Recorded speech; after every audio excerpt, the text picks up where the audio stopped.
Zoology cordially invites you to the second day session of the International Virtual Conference on Spring of Life, the Perfume of Nature. Now, I invite the chairman of the conference and the principal of the GDC Ravulapalem to deliver the chairman's address. Welcome, sir.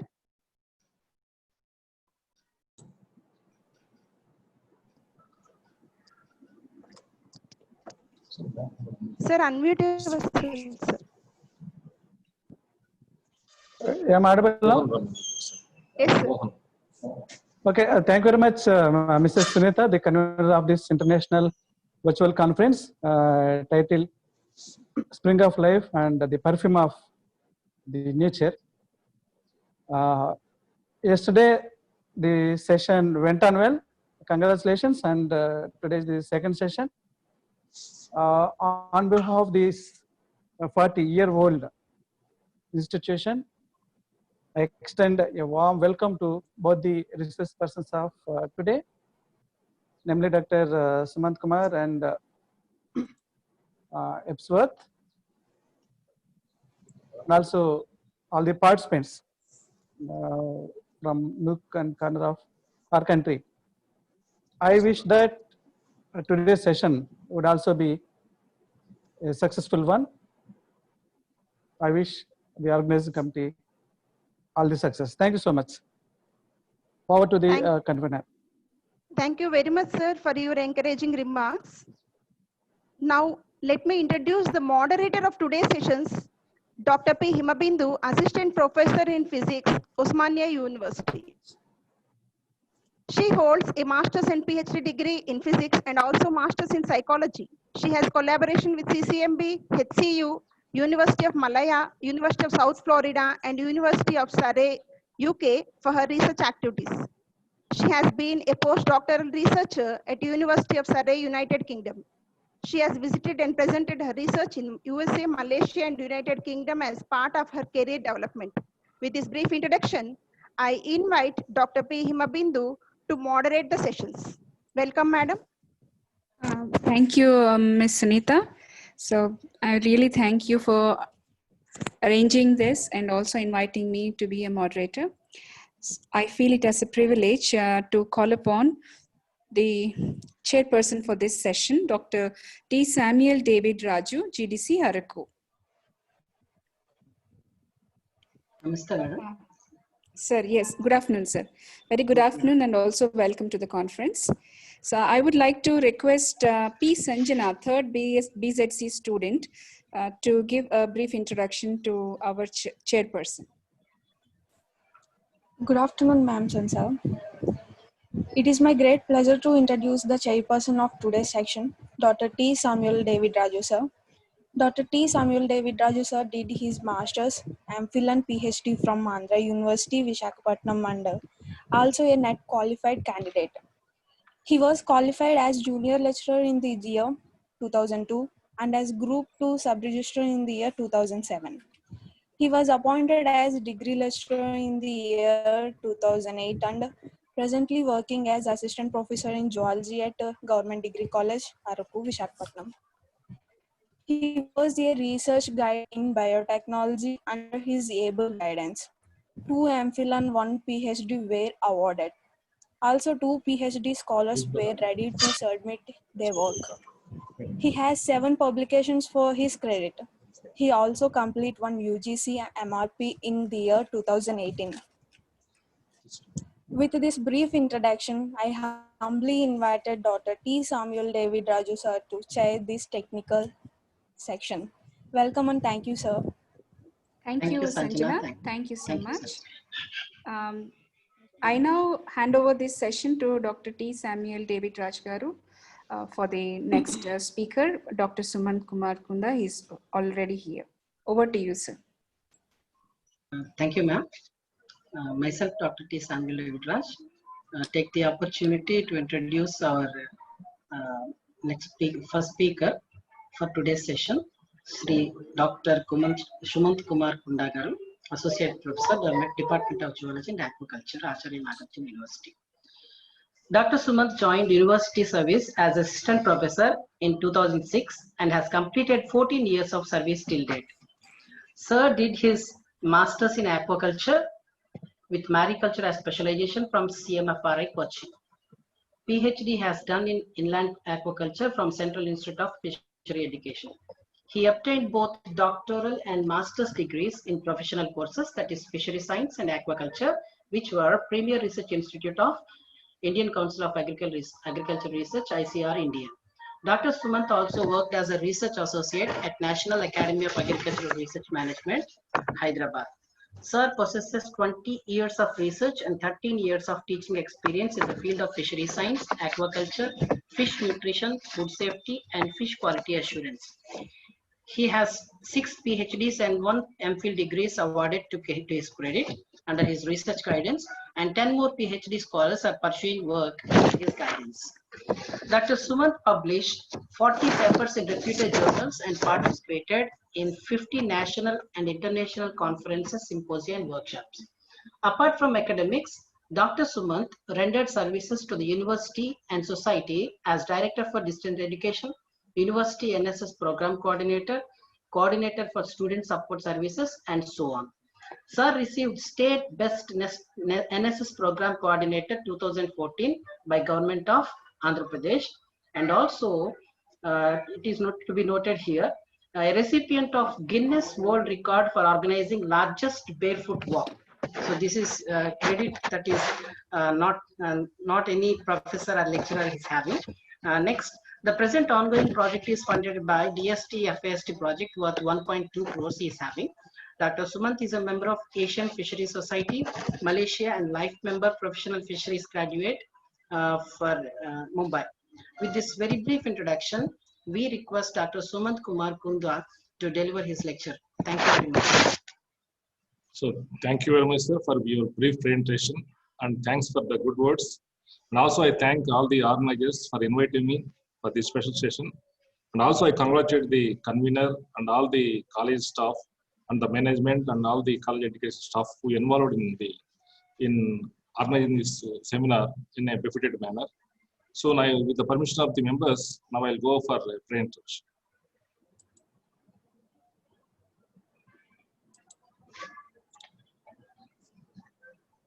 So you can go ahead, sir. Yeah, thank you.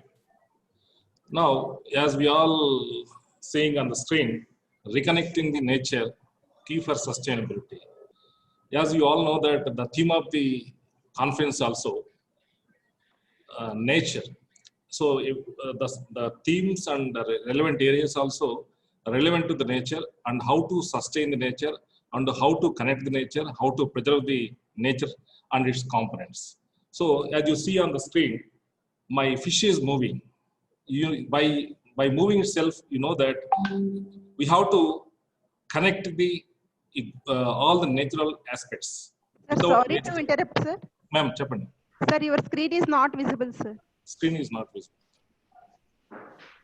So, please share your screen. Yeah, okay, yes, okay. At the bottom there is share screen option. Yeah, okay. Share it from there. Is it okay right now? Not yet, sir.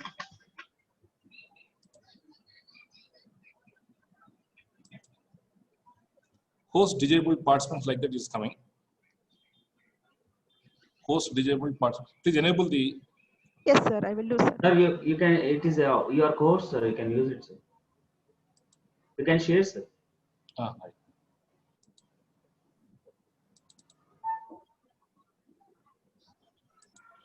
Yeah, now it's okay. Yes, sir. Now it is showing. Yeah. So, right.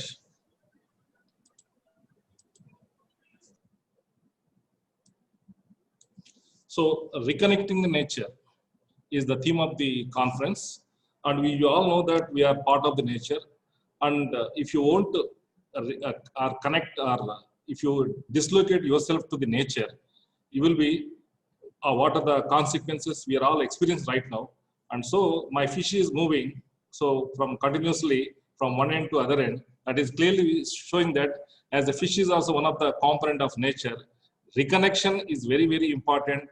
That is clearly exhibits that something we are missing with the nature. So now I'll go with the presentation. So the topic of my presentation is reconnecting nature, which is the key for sustainability.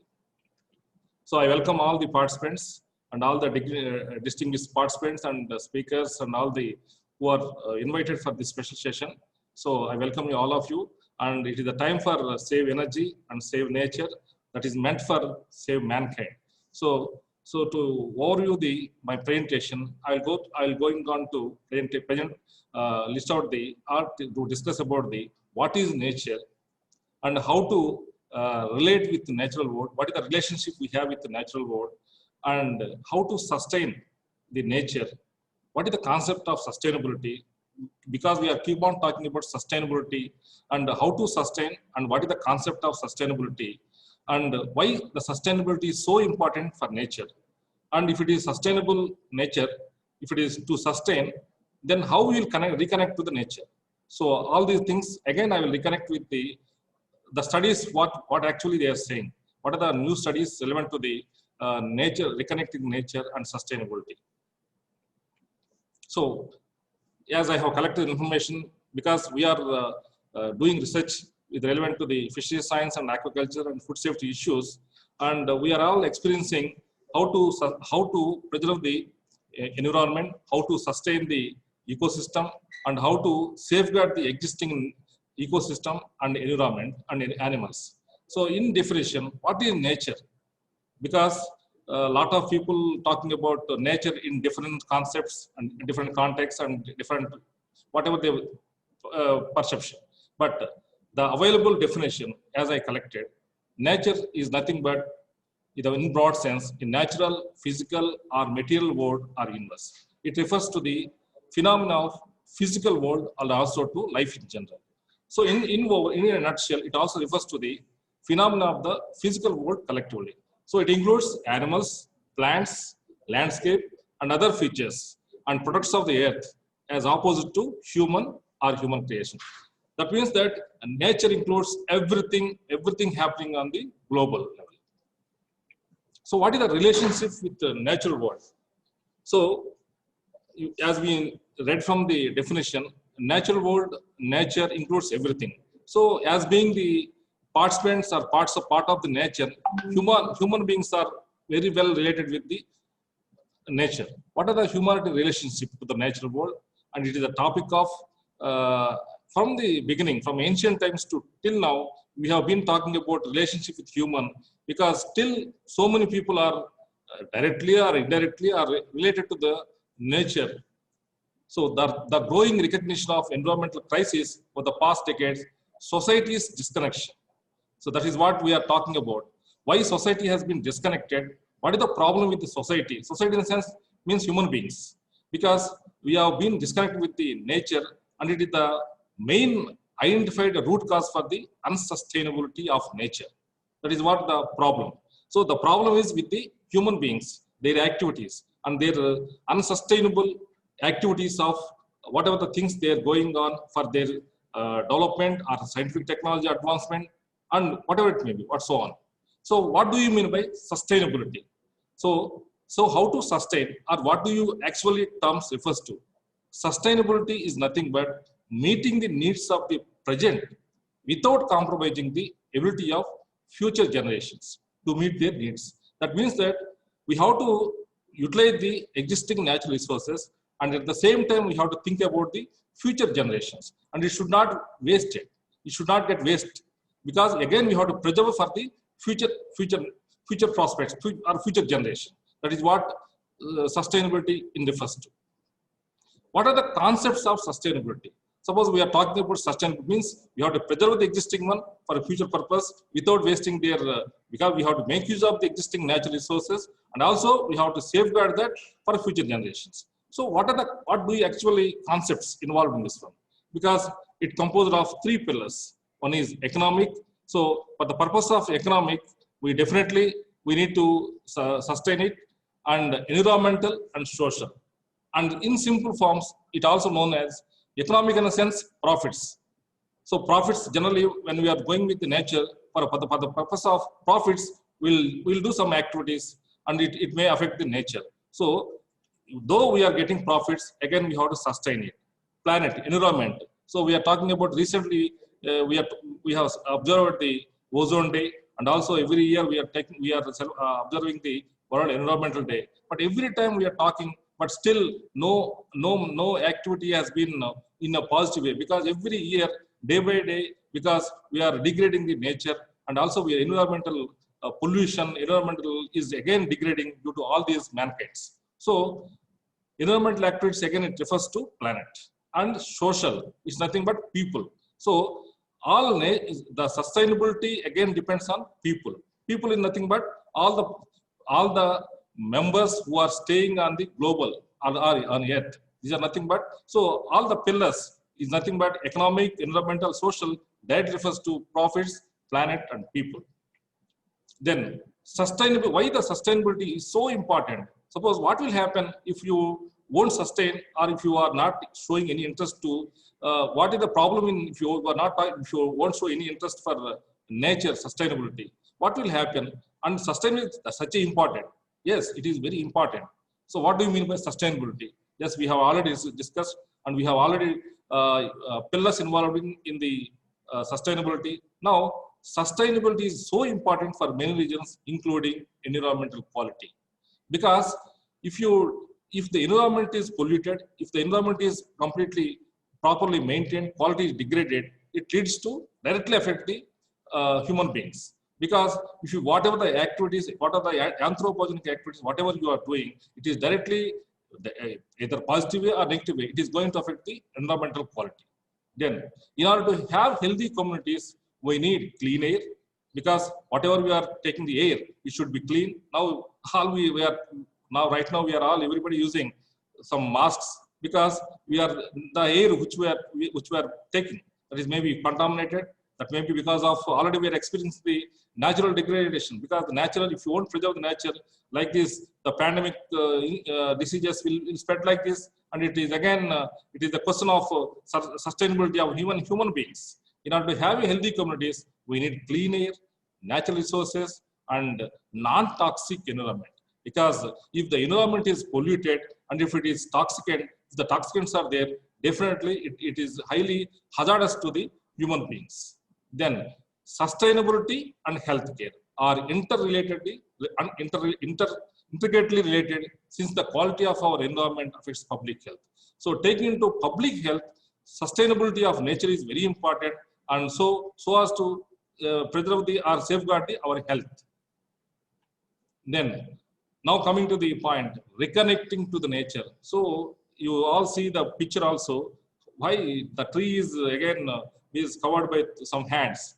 So the need for humanity is to reconnect to nature. What is the best solution to safeguard the nature for future? Means you have to sustain the nature for future generations. Means how to reconnect. What is the need for reconnection? Means are we disconnected? Because every day, every year, we are celebrating, observing the different days for protecting the environment, and we are protecting nature, and we are giving slogans, and we are giving awareness rallies, and we are taking all precautions. But still, why we are saying that to reconnect? Are we disconnected? Yes, we are disconnected because of our civilization. Yes, or for the development. Yes, we are doing it because of the urbanization or whatever the things, because everything is need, everything is essential, but always you should see that you should not reconnect, or you should not disconnect with nature. You should always think that sustainability of nature is very important. Always take a note that always you should protect your environment. So yet there is relatively little coherence about what is reconnecting to nature, means how it can be achieved.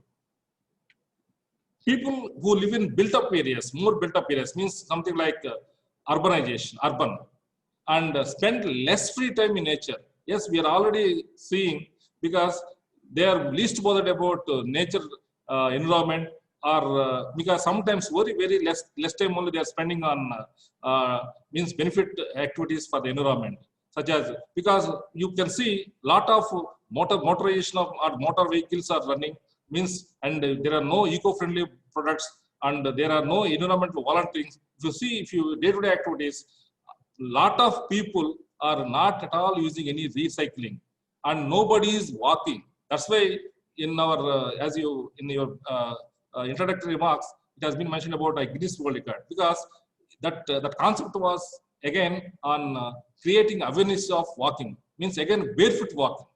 Barefoot walking, how many we have feeling the Mother Earth by our own foot? That is one more important aspect which I want to mention, because now we have to go back to the basics of science and basics of nature, and we have to reconnect with the such as recycling, buying of eco-friendly products, and environment warning. Then what are the new studies which are talking about what actually they are giving the references, or what are the information they are providing, because we have been making lot of policies, lot of information we are generating and talking about, and we have established a lot of departments also exclusively working on preservation and protection of environment and nature, but still the studies are again showing that some again lot of things to be done to preserve our sustainability of nature. So the studies, something has been done in UK. It has indicated that policies to preserve and develop urban green spaces and support urban populations reconnect with the nearby future could help meet sustainability targets and reduce carbon emissions. This is what the study is suggesting, to reconnect the people to reduce the carbon emissions. So taking into the expertise or experiences of the researchers, so we have to think about in these lines. That's why we have to reconnect with the nature. So you can see their observations also. What are the instruments or steps involved in this connection of nature, position of, because these are when you want to reconnect to the nature, there are some elements involved in this one: philosophical, emotional, cognitive, exponential, and relevancy analysis has been made. And you can see in this photograph also, you can see one by one the connections, interventions also there. So what are the material? Consumption of goods, material from nature. What are they? How to analyze? Can be analyzed for individuals, for societies, often connected to system characteristics. Need to be capsually obsolete material flows within or between focal experience, direct interaction with natural environments, and cognitive means measurable knowledge or awareness of the environment, and emotional feeling of the attachment or to empathy towards nature, and philosophical perspective or worldview on what nature is, why it matters, and how humans ought to interact with it. These are the key.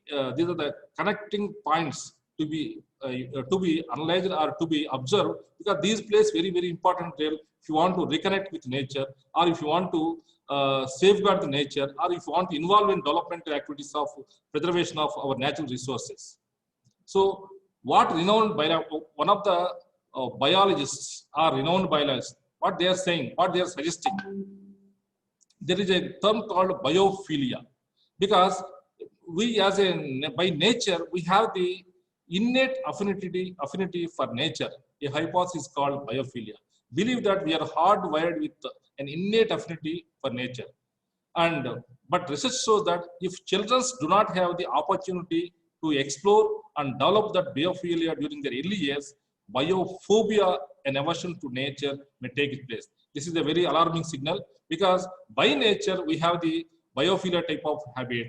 But when you are not, because lot of children, if you see, they are not even experiencing the sunlight even, because every day they are going by vehicles, and just they are directly going to the AC rooms. But even by, I think some of the students also might be participating in this program, because now during the COVID-19, in this situation also, the importance of D vitamin and particularly D3 vitamin, what the role is playing, because naturally synthesized vitamin we are not getting. That is because of we are disconnecting with the nature. So this biophilia, we have that one. Now we are developing, it is going now, children are developing biophobia. Phobia is nothing but a fear of natural substances. So biophobia can range from a fear of being in nature. So they feel that staying in nature, they develop a fear to contempt for what is not man-made and managed, to an attitude that nature is nothing more than a disposable resource. So in a nutshell, so my observation or my experiences, what we are doing with the animals, and other resources. So we have to reconnect and we have to protect our environment and biodiversity. Creating opportunity to reconnect with nature is crucial for both children and needs. We need to spend more time unplugged and find ways to let nature balance our lives. So with this brief presentation, I thank the organizers. Any questions, you can interact.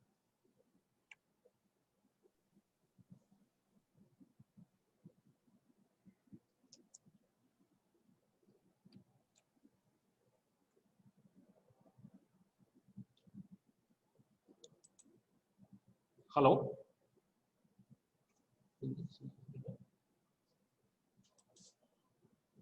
Hello. Sir, continue, sir. Yeah, I have concluded, sir. I have concluded. Yeah, participants, you can ask any queries if they are.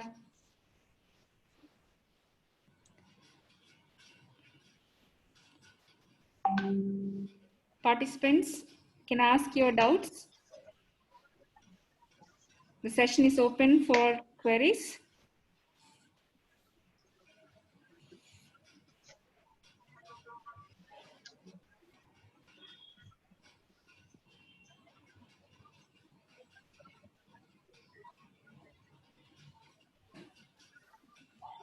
I suggest all the students or the researchers who are involved, whatever the research or whatever the projects you are taking, try to see that it should be something relevant to the environmental sustainability or environmental issues. Please take up our natural resources correctly, because as being the zoology students, and at least when they are working on in any animals, they should see that it should be safeguarded, and if any issues means any environmental protection issues or environment impact assessment studies, please take up in their surrounding areas, so that at least the nature environment or nature should be sustained. Any questions? Please let me know. Dear participants, if you have any queries or questions with respect to this topic, please ask, sir.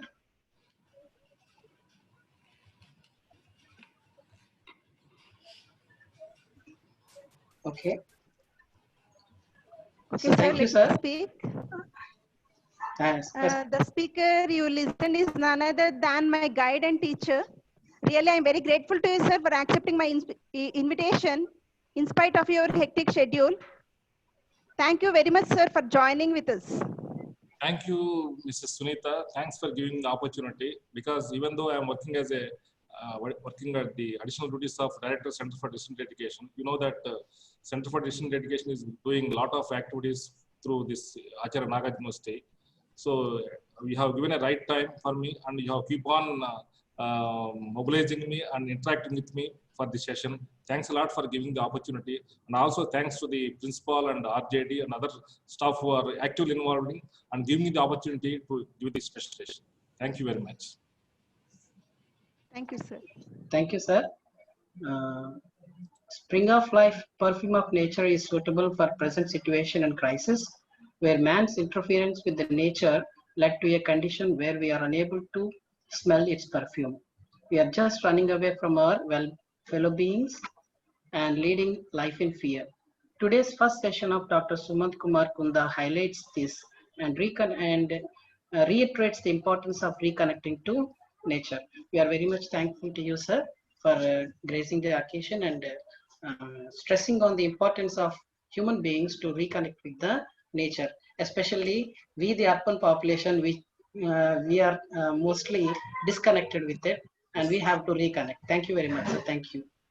Madam, shall we proceed to the next session? Thank you so much, sir. Sunita, are you there? Yes, Bindu. Yeah, so what do you think? Jonathan is already here. If you want, we can we can proceed to the next session. Yes. I thank you, Dr. Samuel Garu, for coming all the way and chairing the session. Over to you, Sunita. Samuel, sir, you can introduce the next resource person, sir. Okay. Let me introduce Sir Jonathan Epsworth Garu. Very good afternoon, sir. Mr. Jonathan Epsworth originally graduated in Earth Sciences at the University of Oxford. Circumstances drew Mr. Jonathan towards a career in information technology, where he has held a wide range of positions from programmer to National Chief Operating Office of a major systems integrator. He now provides strategic advice to global clients on aspects of technology, innovation, and digital transformation. He has also established a think tank focused on the impact of technology and humanity. And today's session, uh, he's going to integrate technology with nature. I think I request sir to speak. Thank you very much, sir. Participants, please mute your voice and listen to him. Thank you, sir. We welcome you. Thank you so much. It's such a pleasure to join so many of you at this meeting. I hope that my talk, which discusses many things that are very abstract and mathematical, will fit with the perfume of nature. And what I would like to try and do is share my screen now. I hope this will work, and then I will start my talk.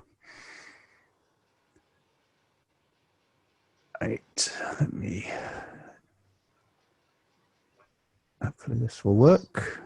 So at the bottom there is share screen, sir. Yeah, I've got the share screen button. I'm just trying to share it. It's shared. Ethical algorithms, it's seen, sir. Okay, lovely. But it's not showing on my screen, but it's showing on yours. That's the important thing. Thank you so much. So, it was such a pleasure to be invited to talk with you. This is a topic that is very dear to me. And what I want to talk about is ethical algorithms. Now, that's a bit of a crazy phrase because algorithms cannot be in themselves ethical, but the people who design them, who deploy them, and who use them absolutely can be. And what I want to do is talk about how we ensure human flourishing in an algorithmic world. As my kind introducer said, I graduated with a degree in earth science a long time ago, 37 years ago. But all of my professional work has been building, delivering, and advising on technology-based solutions for business. I'm not an academic, and this paper has been written in a business-centered view, focused on some of the impact of technology on human life. It's a topic that I believe is of critical importance to humanity today. 2 years ago, I left corporate world, where my last role was working at Infosys, leading a consulting practice on disruptive technology. And I've been building my own consulting business together with my wife, looking at the intersection between technology, innovation, and people. We want to see technology deployed to help people thrive, not to exploit, oppress, or harm humanity as a whole, or individuals, or the environment. And as part of our work, we've established a small think tank looking at the impact of technology on humanity and focusing on particular groups like families. I was educated in the West, in the UK, and have spent all my working life based out of the UK, although much of my work has been with global companies. And so my perspectives are Western, and I would say that just because it may be sometimes I say things that will jar, they will grate on your ears because I'm seeing things in a slightly different way than you do. And I would like to apologize for any cultural clumsiness on my side and hope that it will not obscure the core messages I want to share. What I want to do is focus on the rapid move of algorithms from looking at things to people, to individuals, to families, to communities and societies. I want to consider the consequences of this shift and suggest that for humankind to thrive, some things need urgently to change. So I want to look at the impact of the fourth industrial revolution. I'll explain what that is very quickly. I want to look at some of the most widely used but least obvious applications of algorithms and consider the impact of them on our lives, and to raise the awareness of the impact of algorithms on human life as a whole and our connection to one another, to consider how we might seek to change things for the better. Very quickly, many of you may know this better than I do, but algorithms have been with us for a very long time. If we go back in history, we can find evidence in Egyptian writings from 4,000 years ago or so, and in the Babylonian culture, there are writings that cover the use of algorithms to describe the movements of the planets. And we can find other things as we move towards the Common Era. We have Euclid's algorithm, we have the sieve of Eratosthenes, and over subsequent centuries, we've seen a rapid growth in algorithms. There was a massive amount of work that came out of Islamic culture, building on ancient Greek, Indian, and Chinese work in the 7th, 8th centuries in the Common Era. The word algorithm derives from the name of an influential Islamic scholar, Muhammad ibn Musa al-Khwarizmi, who in the 9th century wrote a book about Hindu Arabic numerals, which in Latin was entitled Algoritmi de Numero Indorum, or in English, Al-Khwarizmi's Concerning the Hindu Art of Reckoning. This Latinization of the mathematician's name became a generic label for precise mathematical expression of steps that explain a particular question or solution to a problem. But the real progress in modern algorithms occurred really in the mid to late Industrial Revolution. I'll describe the first Industrial Revolution in a minute.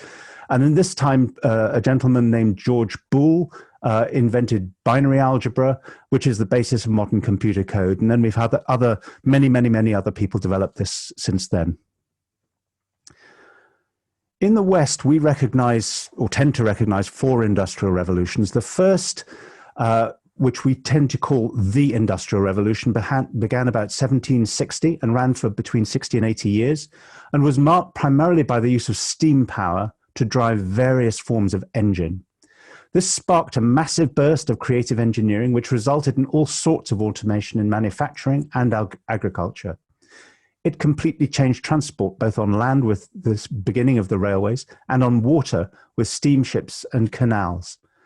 It was also a time of turbulent global politics. The second Industrial Revolution is generally seen to have run from about 1870 to 1914, and the critical advances there were the increased availability of electrical power via distribution systems and the emergence of steel as a material to replace iron, along with the development of the combustion engine. The third revolution began really in my lifetime when information technology solutions began to be deployed within manufacturing, clerical work, and government services. This period is often known as the information age. And when I started writing computer code, I was using algorithms to work out what the best level of stock for particular spare parts in a huge factory might be, or what the safe level of a financial transaction might be in a bank where a network connection was down and you couldn't check people's balances at the center.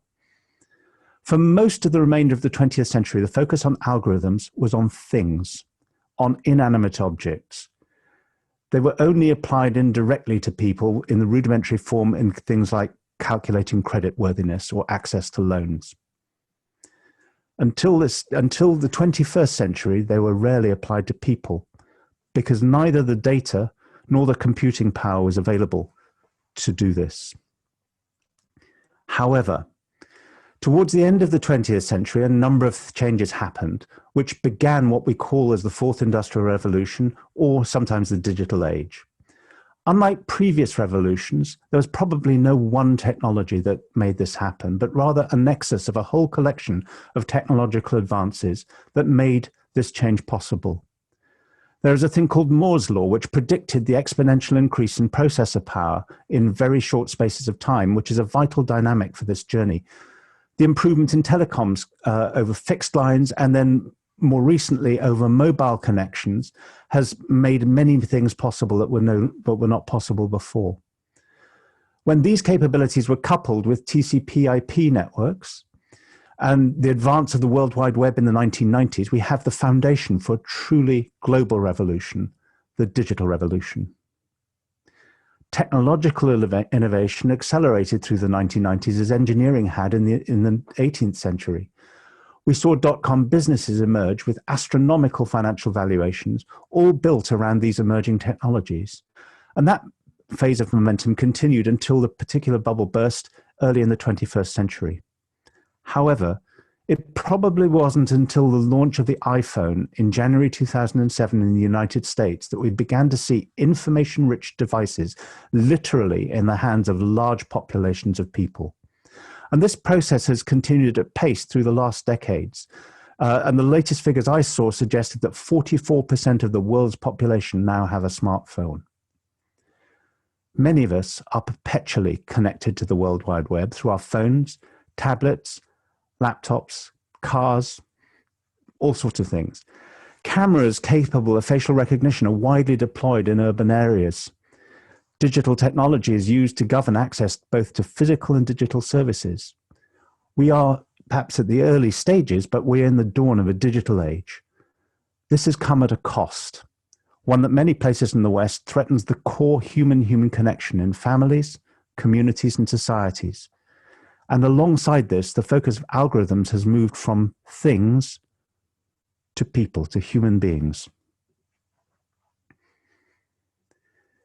In the early 2000s, a famous company, Google, had done pretty well. It had created a market-leading search engine that was critical to the rise of the internet because it was very hard to find things in those early days. The problem that Google had was they hadn't really delivered much financial return to their investors. Had they done this by building a superior engine based on gathering behavioral data from their users as they entered search terms. They were the first really to recognize the value of something called digital exhaust. And by capturing that surplus and generating insights of the users, Larry Page and Sergey Brin found ways to provide even better search results. Users at that point were quite happy, and the model in the slide describes this kind of virtuous cycle of gathering that data, analyzing it, improving the search engine, providing the improved service back to the users, and so on. So the journey went. The exchange between data and the user seemed fair. But Google had a big problem. Despite an excellent product and the insights they had into their users, they really didn't make any money. There was, unlike Apple, they had no high margin platform. They didn't have an iPod or an iPhone, no transaction fees, no monetizing platform like iTunes. 20 years on, it's perhaps hard to remember the intensity of the end of the dot-com era. Venture capitalists in the early 21st century were very, very nervous. The mortality rate of startups was frighteningly high. In the words of one Forrester analyst called John Hagan, all a search company could do to make money was build a portal like Yahoo, partner with a portal, license their search technology, or wait for a big company to buy them. Pressure was rising, and by the end of 2000, the founders of Google knew that something had to change. They had to find a sustainable way of making money from their technology, and a lot of it, if they were to retain the confidence of their investors. Now, I want to introduce you to a term that a professor from Harvard Business School, Shoshana Zuboff, coined called surveillance capitalism. And the reason I want to do this is that this is the label that she uses to describe what Google did. Initially, when Google started up, its founders eschewed advertising as something that would corrupt the values of the search business. In a challenging economic environment, however, they had to review that, and the need to profit trumped the values of integrity. There was a growing recognition that they had a massive asset in this behavioral surplus that they'd been collecting from the search. If they could take this insight and somehow apply it to serving up advertisements to people using the search engine, they could offer better product predictions of consumer behavior than the existing solutions that were in the market. If Google could harvest more information and enrich their data sets and insights into consumers, this could be improved still further. As they developed these ideas, value cycle driving their business, which I demonstrated in the previous slide, moved from being one where behavioral surplus was being used to improve services, in this case search, to one where user information had become the core material that Google used to make money. Google users had moved from being a customer to being the raw material processed and monetized by Google. They had found a way to predict with unusual precision who would want to click through to an advertisement. Finally, they had found a mechanism that would allow them to convert their insights into money, into financial return. And this is the fundamental concept which underpins the idea that is labeled as surveillance capitalism today. As I said earlier, Shoshana Zuboff coined this term really in February 2019. She published her book. Now, I don't expect you to read all the words on this slide. This is taken from the inside of the front cover of the book. But I think the first 3-4 points are helpful. Surveillance capitalism is a noun. It describes a new economic order that claims human experience as free raw material for hidden commercial practices of extraction, prediction, and sales. It is a parasitic economic logic in which the production of goods and services is subordinated to a new global architecture of behavioral modification. And we'll talk more about that in a moment. She sees this as a rogue mutation of capitalism marked by a concentration of wealth, knowledge, and power unprecedented in human history, and so on. In her book, which is a massive book, as an audio book, it's 24 hours long. It's about 600 pages of text and about 120 pages of footnotes. She lays out comprehensively the practices that Google and others, and we'll talk about the others in a minute, have employed to break down human concerns and anxiety about privacy, and how they seek to employ these insights for commercial gain today. To this practice, she gave the label the dispossession cycle, and I'm going to introduce that now. So in stage one, I need to remind you, Google's insight is dependent on how much information they have about us, which they call sometimes the user profile information. The better that data, the better they can predict what we will do, the better they can offer to advertisers, the more money that Google can make. And as each layer of our lives has been exposed by Google and others, they have had to push in, they've had to dispossess us of parts of our privacy. The step one is incursion, deliberate, uninvited intrusion into a hitherto private space to gather our data. Stage two is habituation or occupation, sustained occupation of that private space by the intruder for as long as possible. Stage three is adaptation, where they make some kind of public announcement in the face of outrage, offering modified practice. And stage four is redirection, to divert public focus away from the practice while reverting to largely unmodified behavior. Let's look at an example, the appearance of Google Street View. In 2007, Google decided to build detailed visual street maps to extend their dominance of digital mapping. Fleets of vehicles were sent uninvited into neighborhoods, ostensibly to capture GPS data and images of our streets, shop fronts, and homes. There was some initial outrage focused on unwanted capture and publication of images of members of the public, which was an offense, a legal offense in some countries. Anger became anxiety as a scale of visual intrusion into the fronts of people's homes and private gardens became apparent. Then, in 2010, Germany's Federal Commission for Data Protection identified that the image gathering was actually a camouflage for massive data sweep, harvesting quantities of unencrypted personal data from people's Wi-Fi from their homes by the Street View vehicles.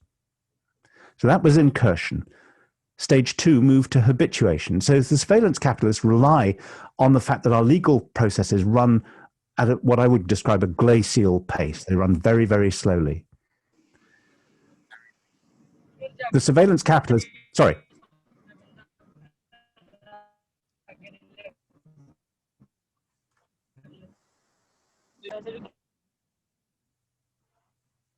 Sorry, should I continue? Hello? Yeah, please, Hello. please. Sorry, thank you.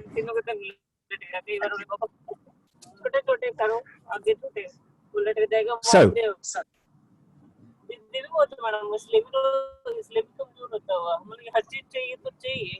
Participants, Just a minute, please just a mute minute. yourself. But there is some disturbance from the background. Participants, please don't unmute. thank you. Yeah, sorry, So- Jonathan, please continue. No, that's no problem. Stage two, habituation. Surveillance capitalists rely on the glacial pace of analog legal processes in free democracies to offer protection against the incursions that these surveillance capitalists have made. They depend on outrage having largely degenerated into acceptance by the time material sanctions can be taken. In this case, it took until 2012, 5 years, for Google to be found to have broken any law and as it was in 9 countries. Google's defense was to claim that the data suite that I described that was discovered in Germany was a mistake initiated by an overzealous software developer breaking Google's own rules.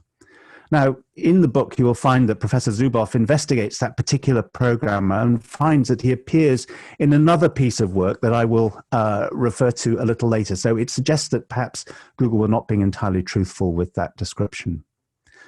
We then moved to adaptation.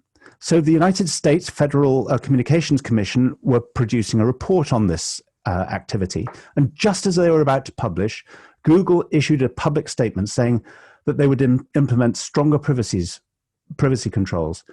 They said, we failed badly here.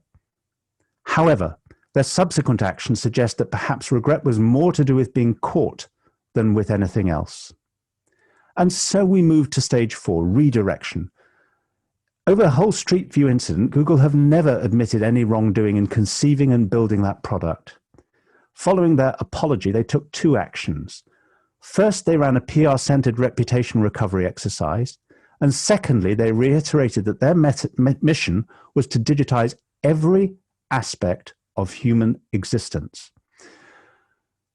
When they're told, they carried on, extending their mapping activities, initially on their own, and then through the acquisition of the Israeli social mapping startup Waze.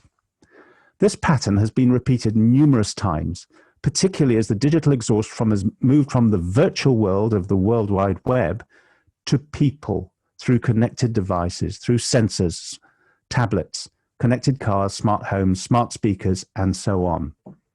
As the financial power of surveillance capitalism has grown, the ambition to push ever further into more intimate and private areas of our lives has followed. Let's look at another area of incursion.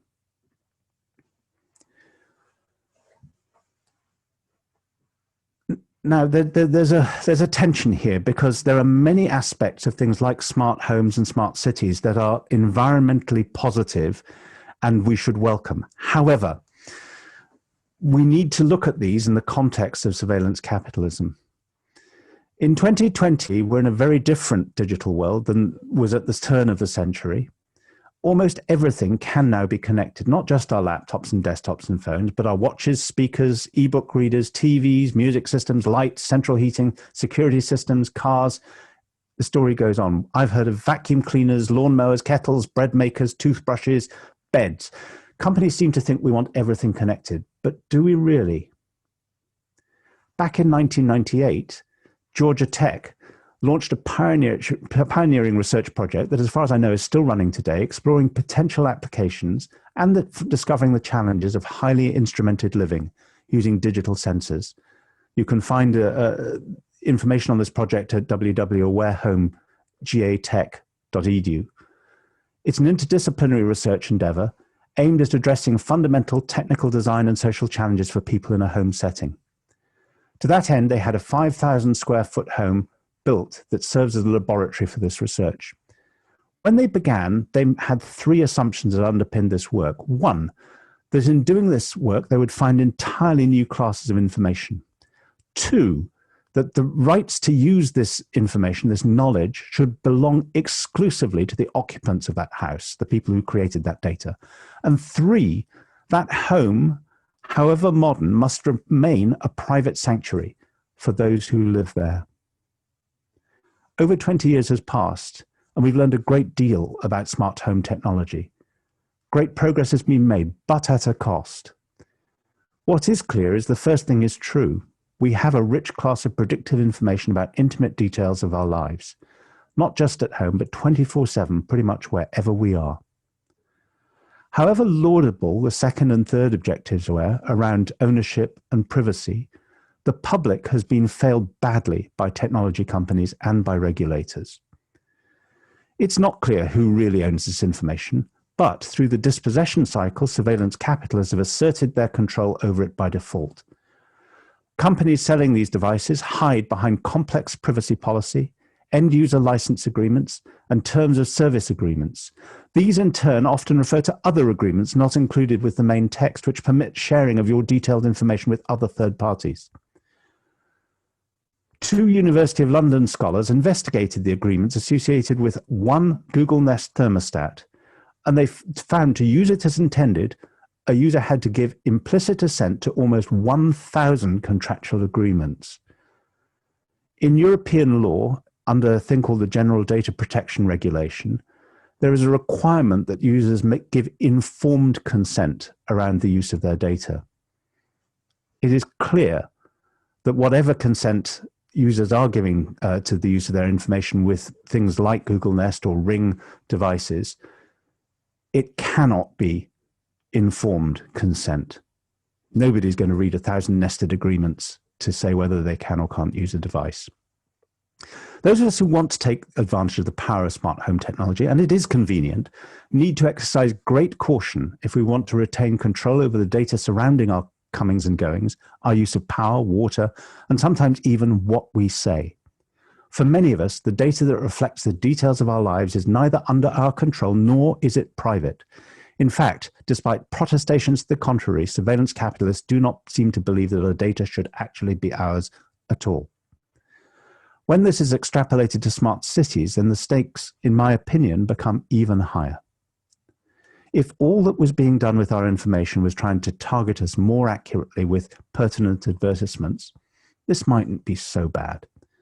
But what has emerged is a desire amongst surveillance capitalists and their ecosystem to go further than this.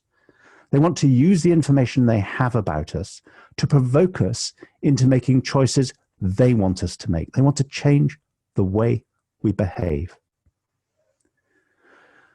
I want to just go to a little side street here and say Google is not the only bad guy in this situation. Relatively early in the emergence of this business model, another high-profile startup, Facebook, was coming under almost exactly the same pressure that Google had. They needed quickly to show that they could make money. Soon after the launch of the iPhone, they announced that they had hired a senior Google executive, Sheryl Sandberg, as their chief operating officer.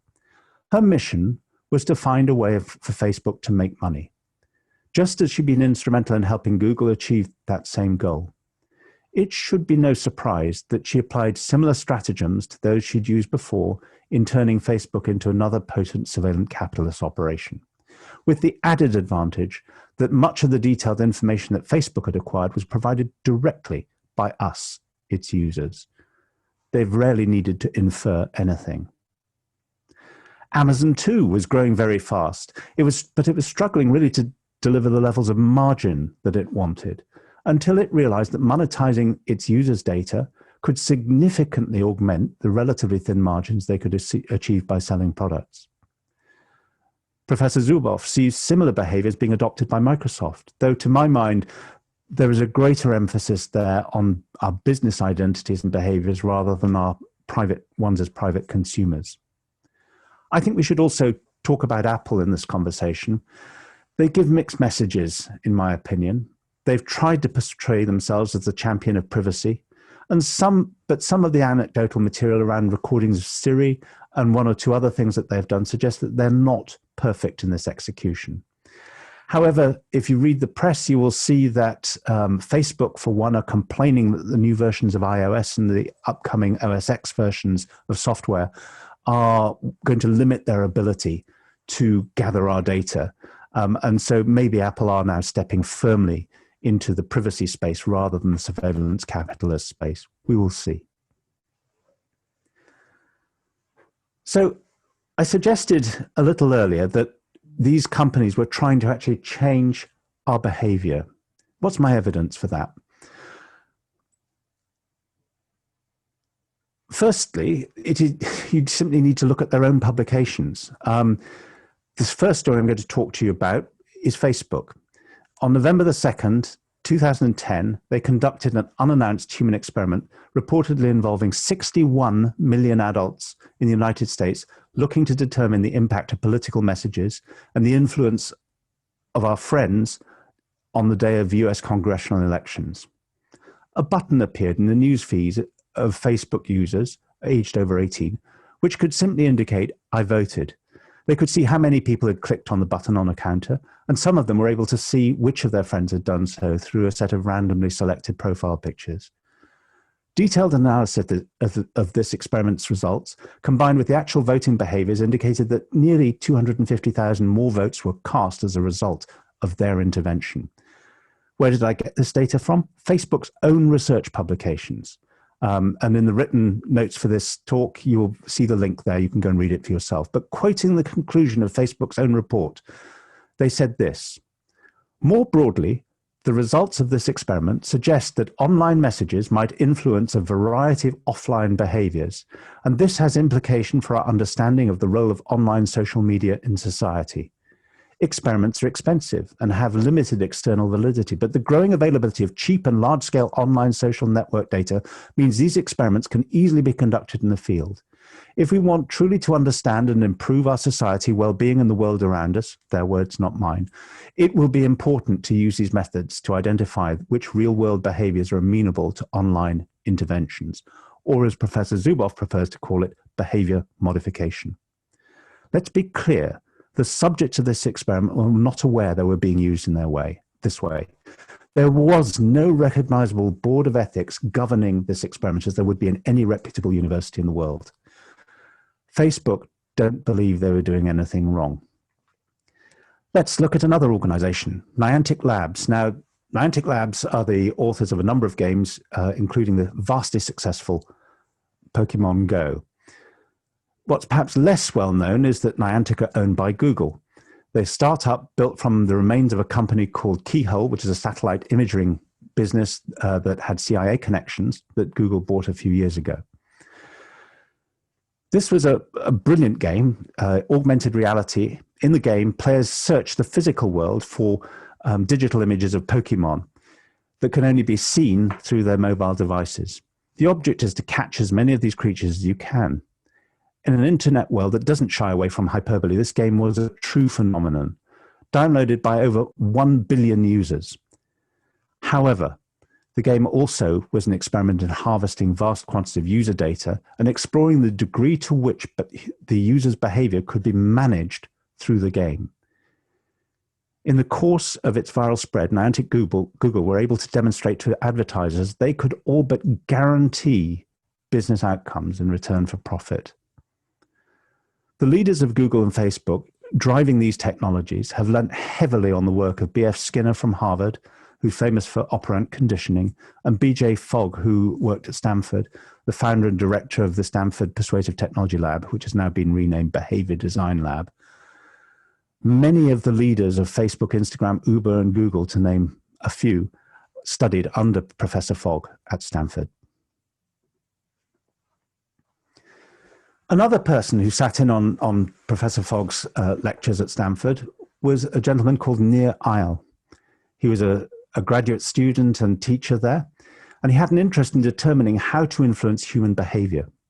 In 2014, he published what became a best-selling book called Hooked.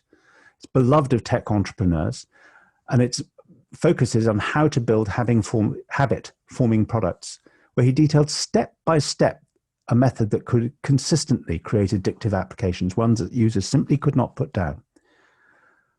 The model of this is described in the slide here. So it starts with a trigger, and he describes a kind of trigger that an Instagram user or any other social media user might find. And he demonstrates how the link between the trigger and an action can be built. He argues the most resilient triggers are built on existing habitual behaviors. He says they can be internal or external. External triggers could be money, that you get paid to do something, or earned, but that depends on a product remaining popular. Both of those are quite difficult to sustain in the long term. But the most powerful triggers are ones that are built around human relationships. And these exploit the primal human need for human connection. Internal triggers occur when a product becomes tightly coupled with a thought and emotion or a pre-existing routine. These emotional triggers could stem from either positive or negative emotions. Users who associate a product with the resolution of some form of repeating personal tension will establish strong connection with that product. Eyal advocates there's a normal digital design process like design thinking or user journey mapping are essential tools to help identify the most important triggers and actions and rewards that should be invoked. The ultimate source of a habit-forming product, he says, is to solve the user's pain by creating an association so that the user identifies the company's product or service as the source of relief. When it comes to action, Isle leans heavily on the work of Professor Fogg. Professor Fogg asserts that there are 3 ingredients required to initiate any and all behavior. The user must have sufficient motivation, they must have the ability to complete the desired action, and the trigger must be, or a prompt must be present to activate that behavior. So behavior is a function of motivation, ability, and trigger. A lot of traditional advertising work has addressed this motivation thing, and some in very sophisticated ways. However, the ability is demonstrated when the product or service enables the action much more simply than was possible before. And this needs to be tightly coupled with another piece of Fogg's work, which he calls the 6 elements of simplicity, which advocates minimizing the level of time, money, effort, brain cycles, social deviance, and non-routine action that is required to complete an intended task. This then follows with what's called variable reward. Research has shown, and this is old research from the 1950s from Olds and Milners and B.F. Skinner, has shown that variable reward is far more powerful than predictable reward. Olds and Milner conducted some work implanting electrodes in the brains of rats, and B.F. Skinner did a lot of work around the schedules of reinforcement. He highlights why we need to maintain a high degree of unpredictability in rewards if we're to maintain people's interests. But that needs to be balanced with some work by 2 gentlemen, Decky and Ryan, focused on self-determination or self-determination theory. The rewards of self are fueled by intrinsic motivation. People desire, amongst other things, to gain a sense of competency. Adding an element of mystery to this goal makes the pursuit all the more enticing. Isle believes that intrinsic motivation is central to effective use of the hook model. While exploiting this, he argues users must not feel that a sense of self-determination is being compromised, something that Google and Facebook have mastered. Investment is investment by us, the user, and it concerns the anticipation of future rewards. It's what Isle calls the string that pulls us back. Each cycle through the hook model needs to increase the user's affinity for the experience, building reliance, and ultimately establishing robust habits. Once again, many of these factors are predictable and can be created. Investment is usually initiated by delivery of variable reward, but what the researchers have found is it's less sensitive to effort than action is. It seems to be driven by a form of reciprocity. There seems to be an innate human belief that a perceived act of kindness demands some kind of response.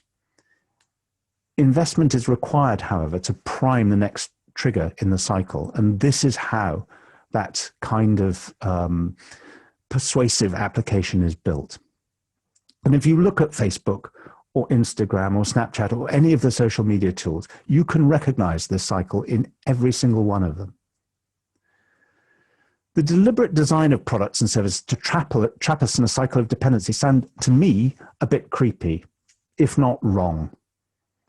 Isle does raise this issue in his book. He has a whole chapter based on it. And he talks about a thing he calls the manipulation matrix. And what he does here is he looks at how the impact of the thing we've come up with, does it materially improve a user's life, or does it harm their life, or is it neutral? In essence, so did it make it better, or is it neutral?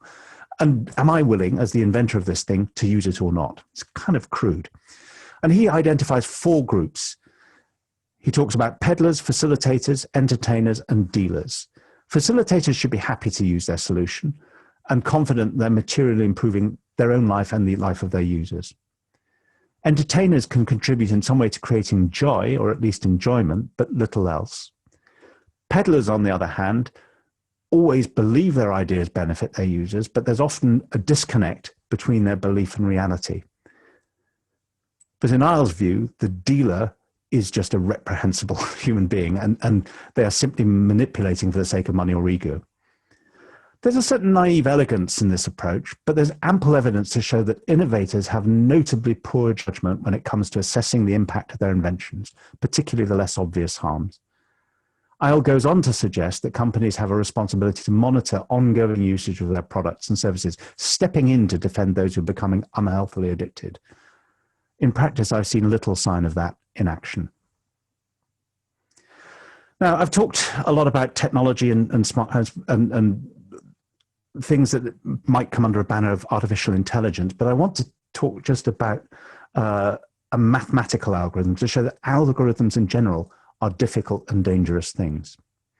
In the UK, as part of COVID, we were unable to sit our public exams. So school leavers in England sit an exam called the advanced level or A level, which is their ticket to entry to university courses. The grades they get determine which college or university they go to and what course they can study on.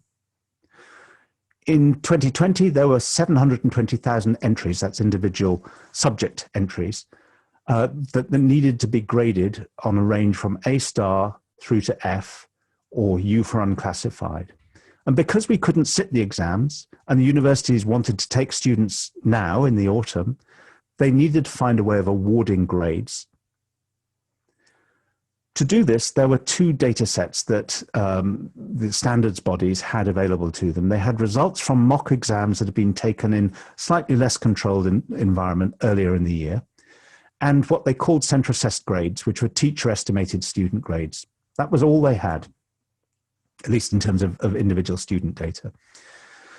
The English standards body called Ofqual ran this process, and they ran a really quite large public consultation.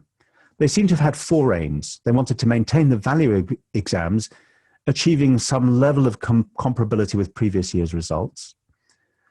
They needed to be able to handle pretty large volumes of data quickly and effectively. Perhaps obviously they needed to provide fair outcomes to individual candidates, avoiding particularly discrimination or bias, and they needed to remain within the law, because algorithmic data usage in Europe is governed by this General Data Protection Regulation. They have two problems though, or they had two problems. Mock exams are historically unreliable indicators of future performance. And if you look at the chart on my slide, which is perhaps a little obscure, but I'll explain it very quickly, the centre-assessed grades, the teacher-predicted grades, were not very helpful. In this chart, in the yellow, you see the average percentage of A star and A grades year on year. So between 26.2, 25.2 in years 2017, 18, and 19. And the figure for 2020, the yellow dot of 27.6 is what they estimated that the number was going to be. But when they looked at the centre-assessed grades, the A star and A grades, the top two grades, accounted for 37.7%, which is actually a 50% increase year on year on the number of A star and A grades, which clearly does not meet the first goal of maintaining the value of exams. So they had to do something.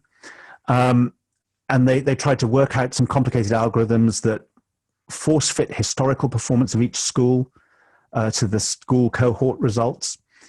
And then in consultation, they realized that small sample sizes were really not very sensitive to that, so they got some complicated weighting.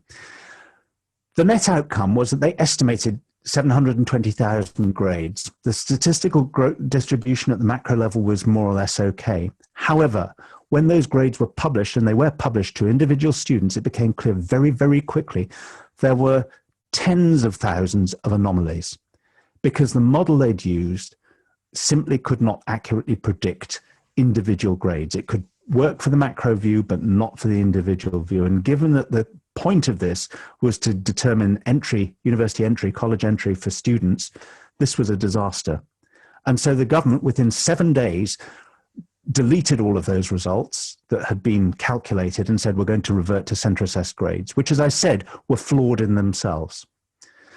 Now, I say all that to make two simple points. One, algorithms applied to large groups of people, like school leavers, employees, prospective employees, communities, a workforce, they are immensely powerful. They contain the power to alter fundamentally people's destinies. In applying these tools, regardless of the internal mechanisms used by an algorithm, there needs to be some means to ensure the outcomes are really, really what they're intended. And in particular, the rights of an individual need to be protected in this. What we had was a system that met the government's needs, the kind of macro need, but individual students were horribly hurt by it. So far, in a lot of work, I've not found anywhere in the world a process that would satisfy me. For me, modern algorithms are similar to pharmaceutical drugs. They're designed to address certain needs, but they're complex and sometimes generated unexpected adverse events. We don't generally put untested drugs into the open use with our populations, yet we allow private companies regularly to use algorithms on whole population groups. Many of these applications may be insignificant, but the side effects can be serious. There is no recognized process to monitor or regulate the sensitive use of algorithms applied to public today. There's a lot of talk around whether we should be regulating the use of artificial intelligence. For me, it's a little bit of a red herring. AI is one super powerful, super complicated way of doing algorithms. But as I just showed, a fairly simple mathematical algorithm can actually do as much harm. So I welcome the fact that AI is attracting a lot of interest around ethical work, but I wonder whether we actually need to focus on the impact of algorithms rather than more than the mechanisms themselves. I've talked about there being lots of harms, but let's just talk quickly about what are those risks? Where are the harms coming from? Well, I think I fairly clearly stated that privacy is a problem. How do I retain control of my own personal information? Fairness is very important. How can I be confident that algorithmic recommendations or decisions are fair? Can the person responsible for an algorithm explain how a decision's been reached? And AI makes this particularly difficult, but can it be explained in a way that I, as the subject, can understand? Is it clear who is accountable for a decision? And how can a subject who feels that they've been subject to an adverse outcome report that and have that investigated? And are these algorithms being deployed safely or securely? Now, as you'll see in my next slide, a lot of work in the AI space has gone into this.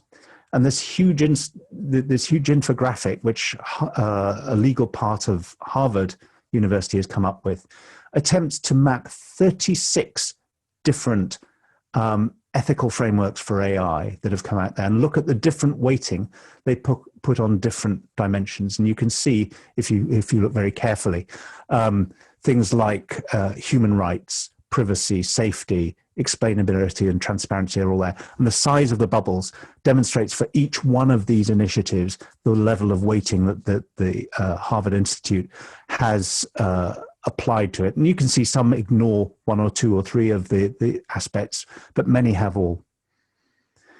We have a proliferation of approaches today. There's lots of concern. And there's strong alignment on the dimensions of concern, but we need quickly to embark on a process of consolidation to try and find the highest, not the lowest, the highest common denominator that we can agree on. For me, it is important that the individual interest of human beings needs to remain at the heart of this, particularly the weakest in our societies, that people should not be sacrificed on the altar of profit or government control, but that we seek to find balance, to honor the values we treasure as societies and as human beings as a whole. I think we've got to stop analyzing and start doing. I think we need to work towards a call for action. I think we need to ensure that technology is used to serve humanity, to serve nature, not to fit or control for governments. So in conclusion, it's my feeling that in the West, I think we've subscribed to a philosophy that might be called technicism. Technicism innately assumes that technological process must always be beneficial, and that technology intrinsically has the power to solve any problem that might be caused by its deployment on the way. This seems to have taken the place of religious belief in many parts of the West. And it also tends to be coupled with an economic dogma that assumes that regulation is an enemy of innovation. To me, the digital age is both amazing and sinister in almost equal measure. Incredible things can be achieved by using technology, but we've allowed private companies too much influence, too much power over the lives of individual people, and particularly over the lives of the young. There are massive asymmetries of power in our societies, which are no longer centered on governments, in my view, even in democracies, but rather on the technology superpowers. To thrive in this technology-rich world, we need trust. For there to be trust, there needs to be transparency and equilibrium, balance. Today, the place of technology within our society is neither transparent nor is it balanced. Governments, communities, thinkers, leaders, influencers, and educated people need to consider how we make our world more sustainable, more humane, and more balanced. We need to take action to help make our technology-enriched societies ones which encourage human flourishing. I believe this means we need some regulation. I think business model that offers free service in exchange for open-ended, secretive intrusion into our most private corners of our lives should be ended. I suggest that every large-scale deployment of algorithms focused on individuals or communities should be subject to some kind of independent sensitivity assessment. For algorithms deemed sensitive, that is, they have material consequences on the lives of individuals, families, or communities, they should be subject to some level of trial analogous to the way that drugs are tested prior to deployment. If successful, the algorithm could be licensed for that specific use. With deployment comes responsibility for the operator to provide an effective and responsive adverse event reporting mechanism. These processes need to support the identification, enable reported unintended harms to be undone at a pace consistent with their impact. I know that approach would be complex to operate and won't be a panacea for all the issues raised by addictive software, surveillance capitalism, and algorithmic misuse, but it would go some way to put human need at the heart of our societies, reduce the power of big tech over our lives. I want to end this talk with a short extract from The Age of Surveillance Capitalism. Professor Zuboff writes, "The freedom of will is the existential bone structure that carries the moral flesh of every promise, and my insistence on its integrity is not an indulgence in nostalgia or a random privileging of pre-digital human story as somehow more truly human. This is the only kind of freedom we can guarantee ourselves, no matter the weight of entropy or inertia, and irrespective of the forces and fears that attempt to collapse time into an eternity of shadowboxing now, and now, and now. These bones are the necessary condition for the possibility of civilization as a moral milieu that favors the dignity of the individual and respects the distinctly human capacities for dialogue and problem solving.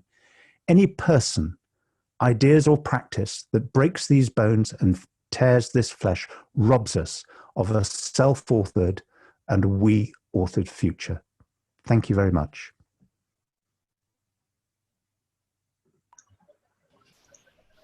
Thank you, sir. Thank you for a wonderful session.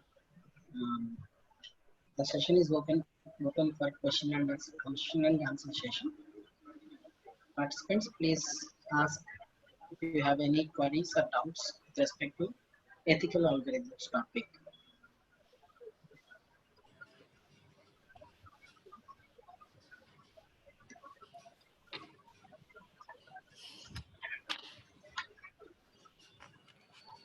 Participants are requested to respond. If you have any doubts, you can ask.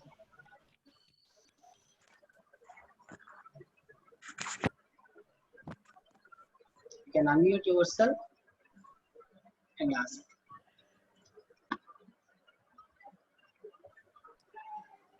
Okay. Sunita ma'am? Okay, if nobody is asking, Jonathan, I would like to ask one question. Of course. Yeah, because we are in a modern world right now and we can't do anything without technology. Do you think we can build a sustainable relationship between technology and the nature as it was like earlier? That's a really good question.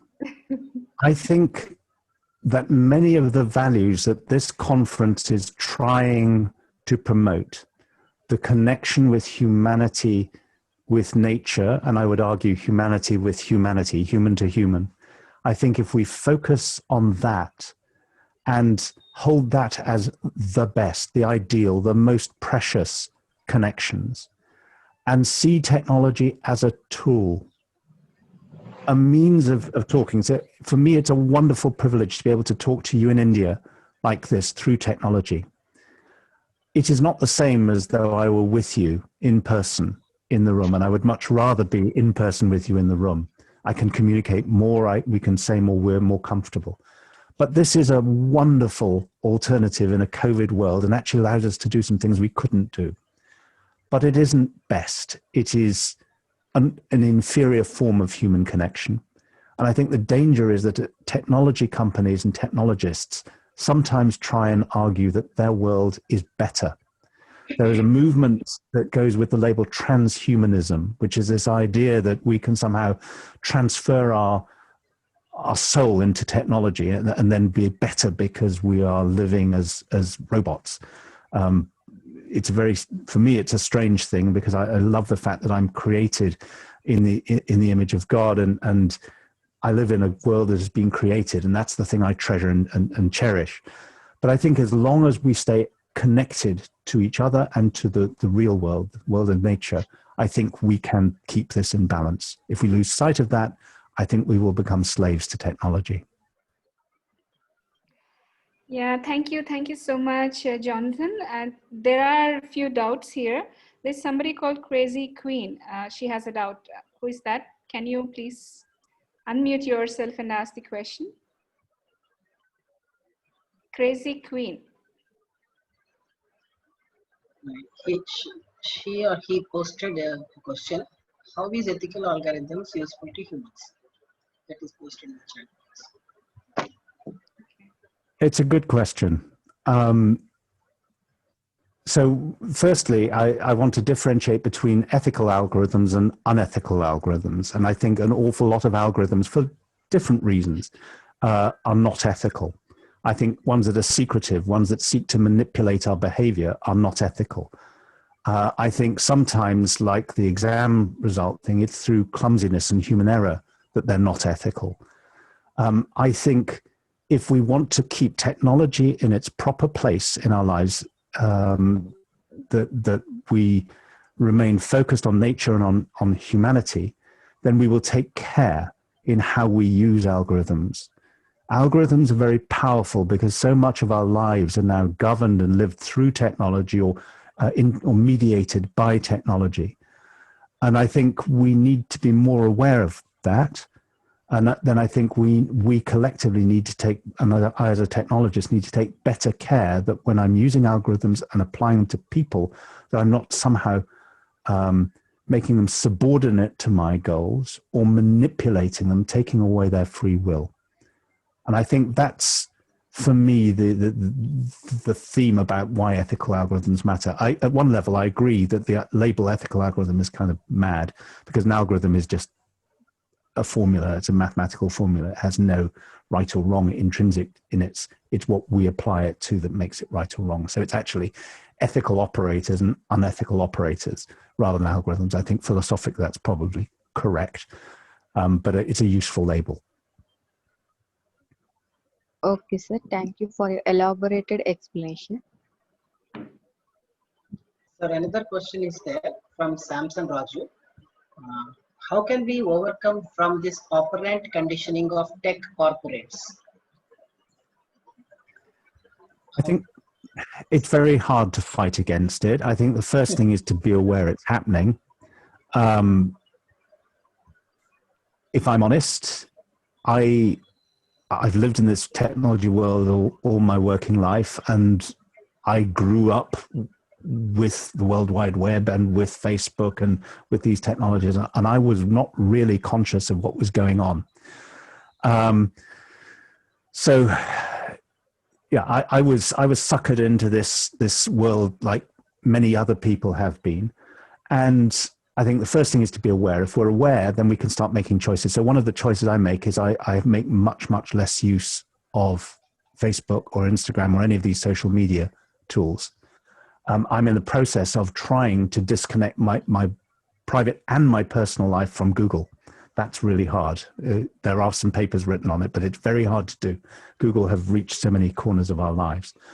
But I have a very narrow use for Facebook. Other things, I do some other things in terms of restricting the data that Facebook can get on me, using tools like Ghostery and Firefox browser. And there's some quite technical things we can do around it. But be aware.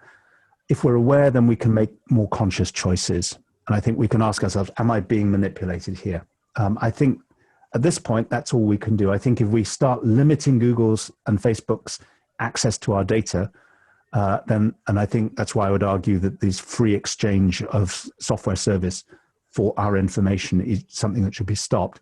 I think it will make it much harder for them to do this sort of operant conditioning you described. But it's really hard. Sir, thank you, sir. Sir, another question is there. It is from Padma BBS. How do you describe the usage of artificial intelligence in India? And question is how to survive. That's a huge question, and one that I'm probably not very well qualified to answer, because I don't know everything about how AI is being used in India, although my last big corporate job was working with Infosys, which is one of the organizations that would be working very hard to promote AI in India. And I've seen some really good examples of AI being used in India. So in Infosys at their campus, they run it as a little smart city, and they've done some fantastic things with energy efficiency and power consumption using AI to monitor and manage the environment in a much cleverer way than you can do with traditional control systems. So there's some great things. The pieces that instantly I would be nervous about are the application of AI tools to people groups, to communities, to monitoring. In Europe, there's a big debate around real-time facial recognition. We see in a very different culture in China with the social credit system that they're using this dynamically to manage people's access to service, to schools, to various things, to monitor and use operant conditioning to drive people's behavior. And that, from a Western point of view, is a really bad thing. We don't like that.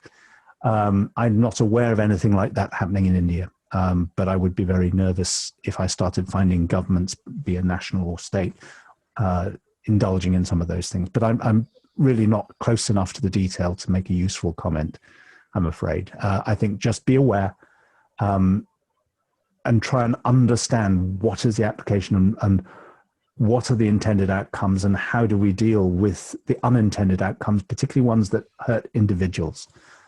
I think that I haven't heard the phrase used, but I think there's a real danger of what I call algorithmic oppression. Using algorithms, be they AI or not AI, carelessly to keep down, control difficult people groups, people who are seen as problems in society. And I think that would be a very bad thing. Thank you, Jonathan. Another question, last question from Shamila Tagore. She's asking, is there any algorithm issues?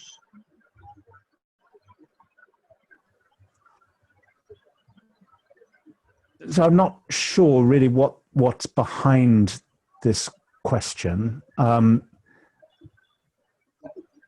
means any ethical principles Yeah. Evolved for algorithms? So yes, there are, and I would suggest that if you were to look, and I'm sure you'll get the paper notes or the write-up of this talk, on that fancy diagram from Harvard that looks at all of which is entitled Principled AI, you've got a whole list of frameworks for ethical AI, and I would simply replace the word artificial, two words, artificial intelligence, with algorithm, because I think you'll find, and it's part of my argument in this talk, that actually it's the application of the algorithm that makes it dangerous, not whether it's AI or not AI. So I would start there. I think there's some really good material that have come out of an organization called IEEE. That's in public domain. You can easily see that. But I would suggest looking at that Harvard University, and if you did a Google search or any other search for Harvard University principled AI, you would find that diagram, and I think that would give you some good indications. But it's quite a detailed topic. IEEE, so it's IEEE, 3 E's, sorry. Thank you. Thank you, sir. Thank you. Madam, any remarks?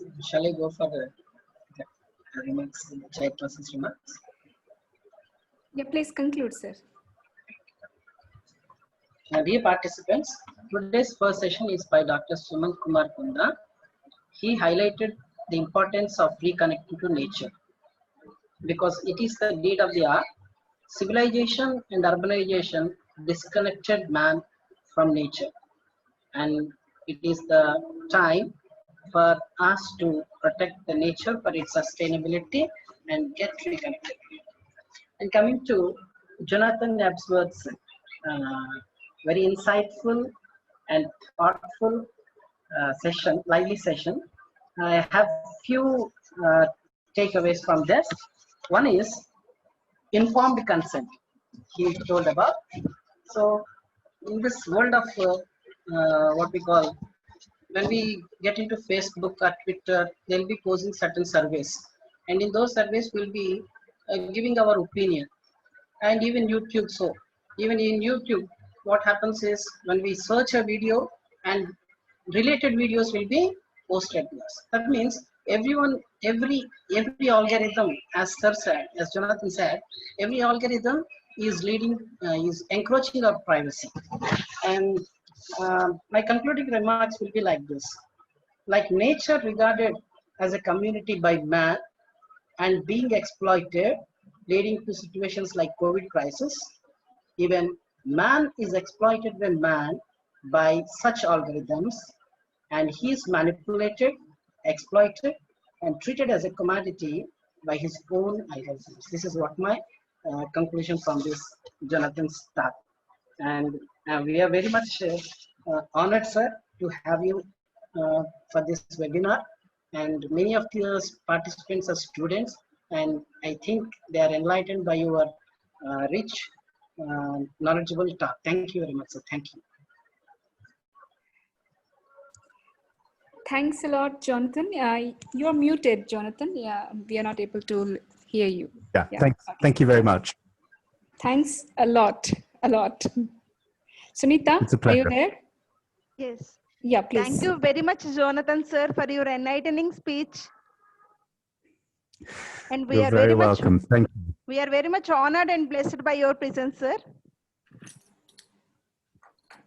And Thank you. I thank Very Dr. kind. Samuel Raj, sir, for chairing the session in a lively way.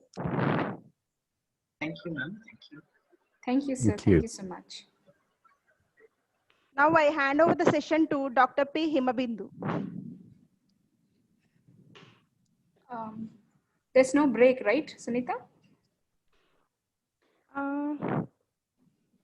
No. If Okay. you wish, we can take Bindu. No, I don't want to take because we'll just conclude it quickly. And Yes, we will quickly conclude, Bindu. yeah, maybe you can tell them that we have one small talk right now. Yes.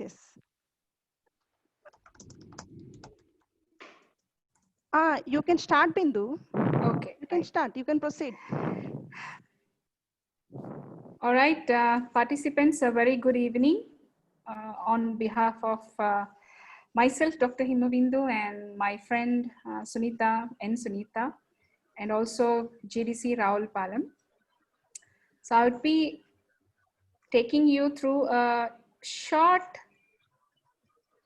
PowerPoint presentation which tells you about the relationship between technology and its effects on relationships. So actually, this presentation is not prepared by me. So this is prepared by somebody called Eres Zobari. But I thought this is worth that we share this with you people. So if you have any queries or any problems while I'm talking, you please share that in the chat box. I'll be able to see that and I'll try to solve it, or I'll try to hand the question to somebody else who can solve it for you. So you have been listening more about nature, the perfume, then more about sustainability and how close you want to get to the nature and all. And now today in this session, especially today's session, we were talking more about artificial intelligence and technology. So you might have been hearing this word technology, especially the students who are there right now. Since their birth, they know this technology. So we as teachers, or like the elder people, like who crossed 35 or 40, they came to know more about technology only after 15 years or 20 years of age. But you, since your birth, you know this word, and there is nothing at present that is not using any kind of technology. So technology has crept into the families, it has crept into the personal individual mobiles. As we were talking about the artificial intelligence, Jonathan was explaining very clearly that artificial intelligence is just monitoring you with respect to the social networking or your Google, as you say, like the Google God or the Google Goddess, Google Devata. So this thing is a boon of technology, and sometimes it's not so, it's a bane. So we'll see how this is affecting human relationships. This is what we were telling about human interface or human behavior, or like how we have our relationships with each other. So when you are a human, you are living in this world, and how our relationships are being affected with each other. You know, the example what Jonathan was saying, like he would be rather happy sitting in a room with a person talking personally, like face to face, than talking online. But this technology has become a blessing during the COVID times, because we have social distancing, we are maintaining social distancing. And now this technology is so deep, even into the schools, the primary kids. You know the kids, they are putting on their uniforms, school uniforms, and sitting in front of the cameras or sitting in front of the laptops to attend their classes. So this is how we have been adopting online techniques more and more, and this pandemic has forced us into the usage of technology. See, everybody, even the older people who never used any smartphone are now using this because of the pandemic. So let us see how this is affecting our relationships.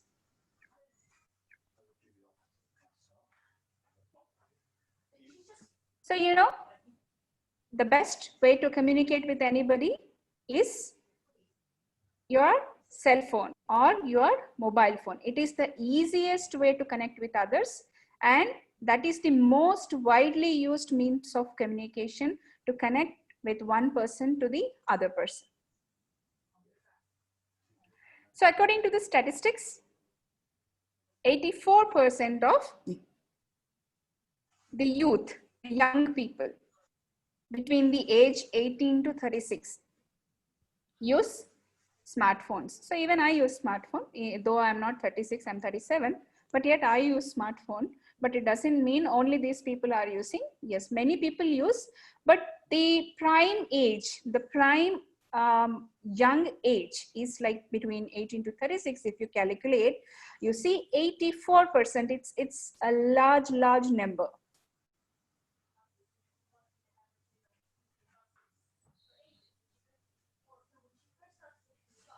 Again, we may enjoy online relationships using social media, sites like Facebook, Twitter, but the difference between these kind of interactions and interactions with people in the physical world is clearly vast.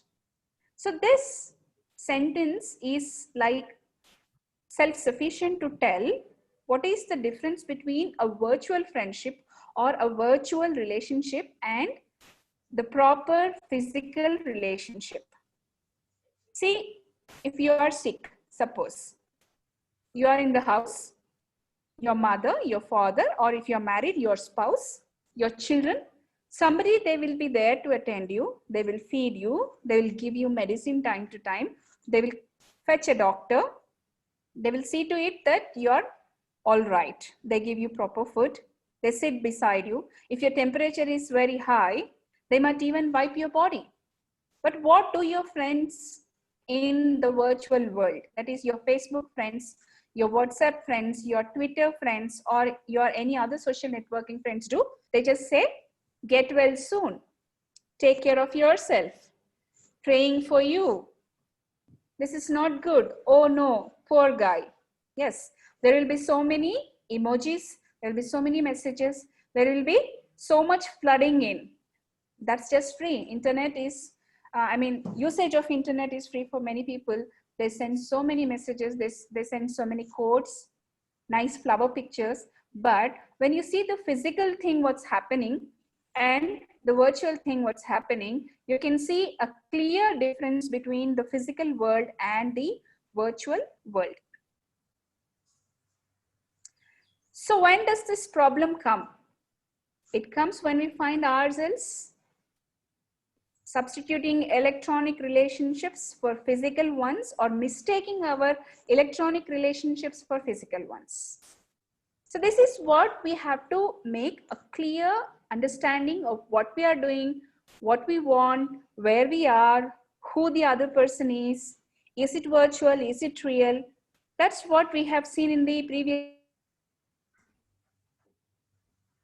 stage. Nature, come back to the physical world, build up human relationships. Here, at present, the youngsters, the teenagers, they feel, or they think, they imagine that they are happy. Just a minute, sorry. They imagine that they are happy in their virtual world. So they think they are their true friends. They think the virtual world is giving happiness and the real world is giving them responsibilities. So here, few people, even the grown-up people, they can't make a difference between the physical relationship and the virtual relationship.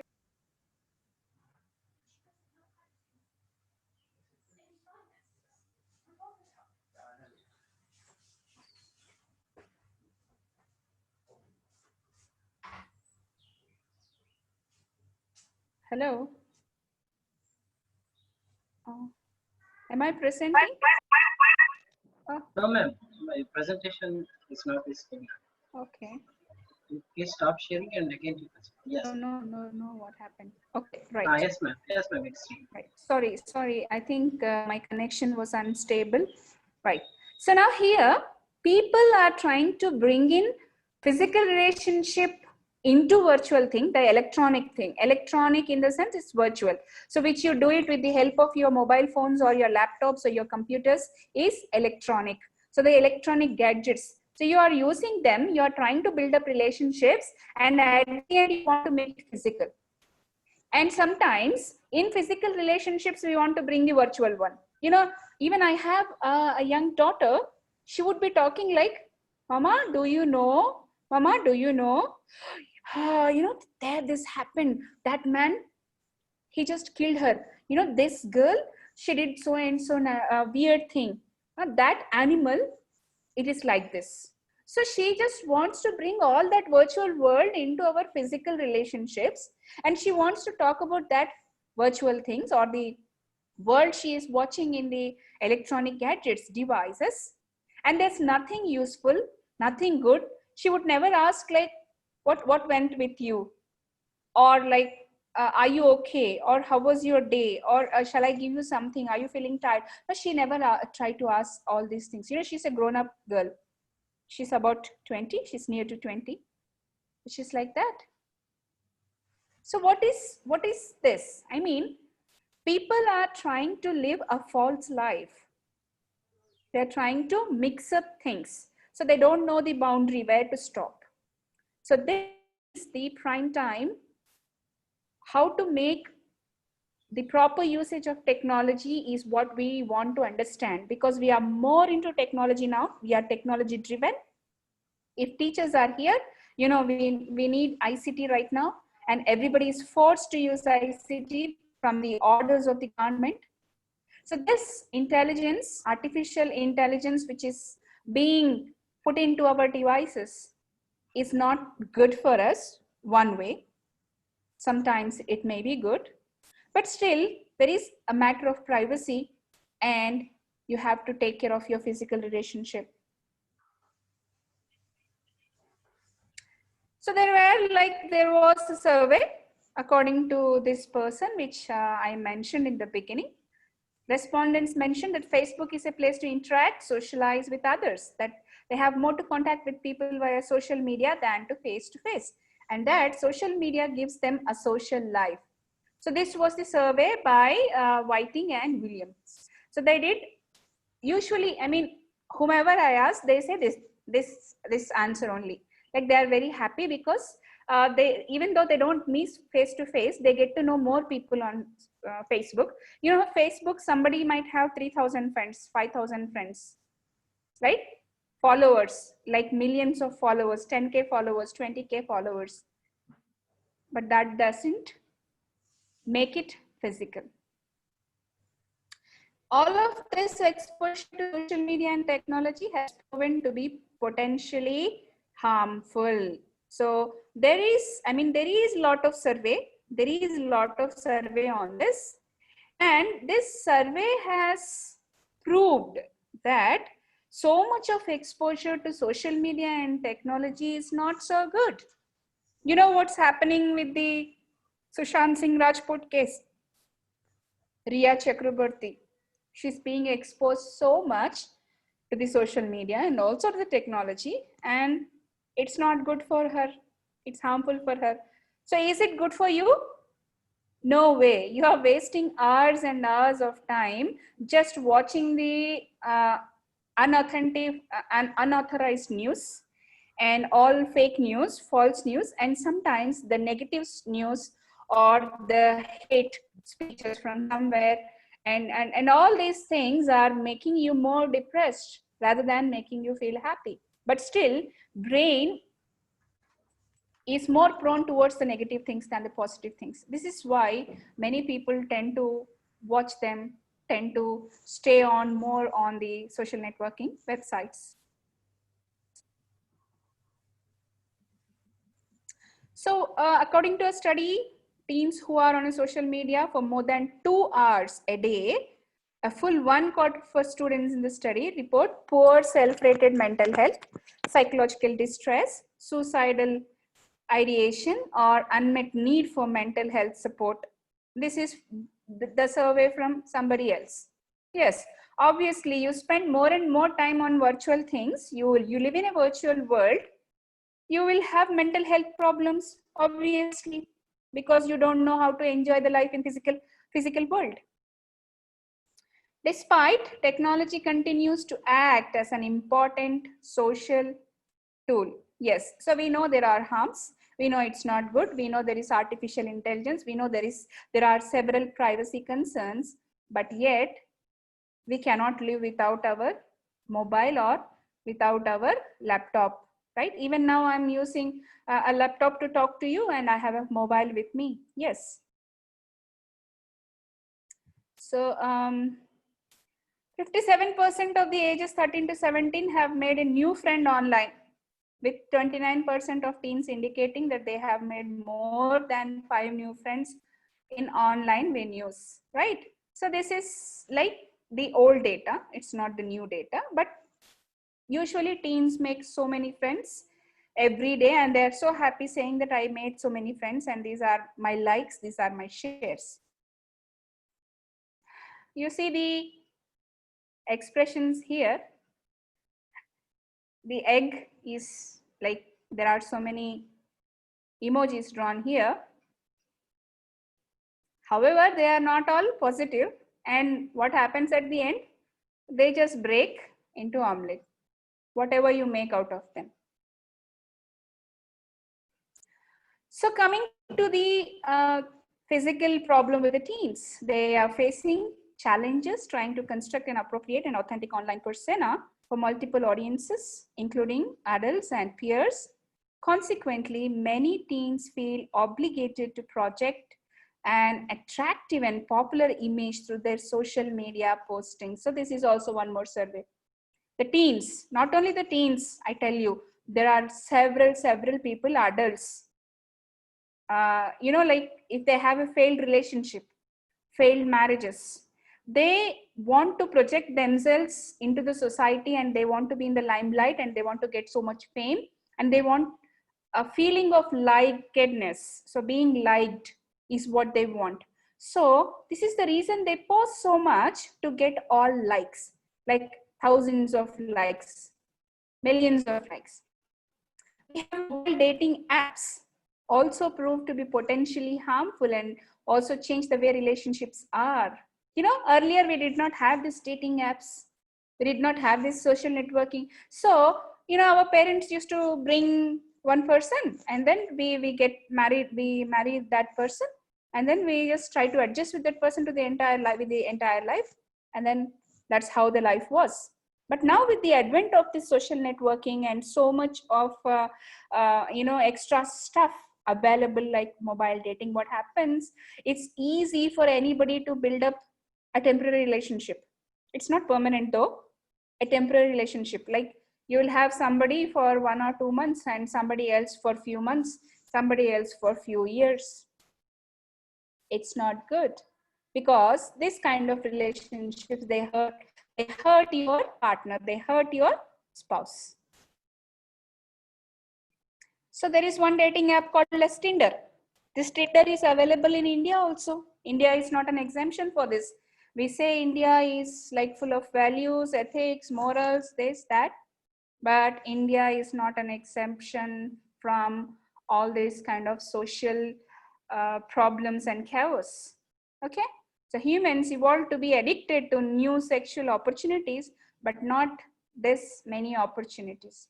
We are not programmed to be exposed to so much sexual opportunity. So this is the opinion of Dr. Wendy Walsh.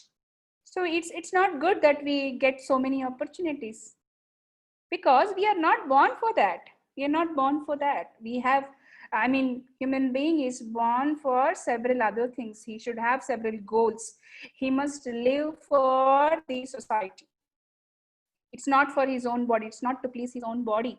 You know, every dharma says this, every religion says the same. So these apps are potentially harmful for any kind of relationships.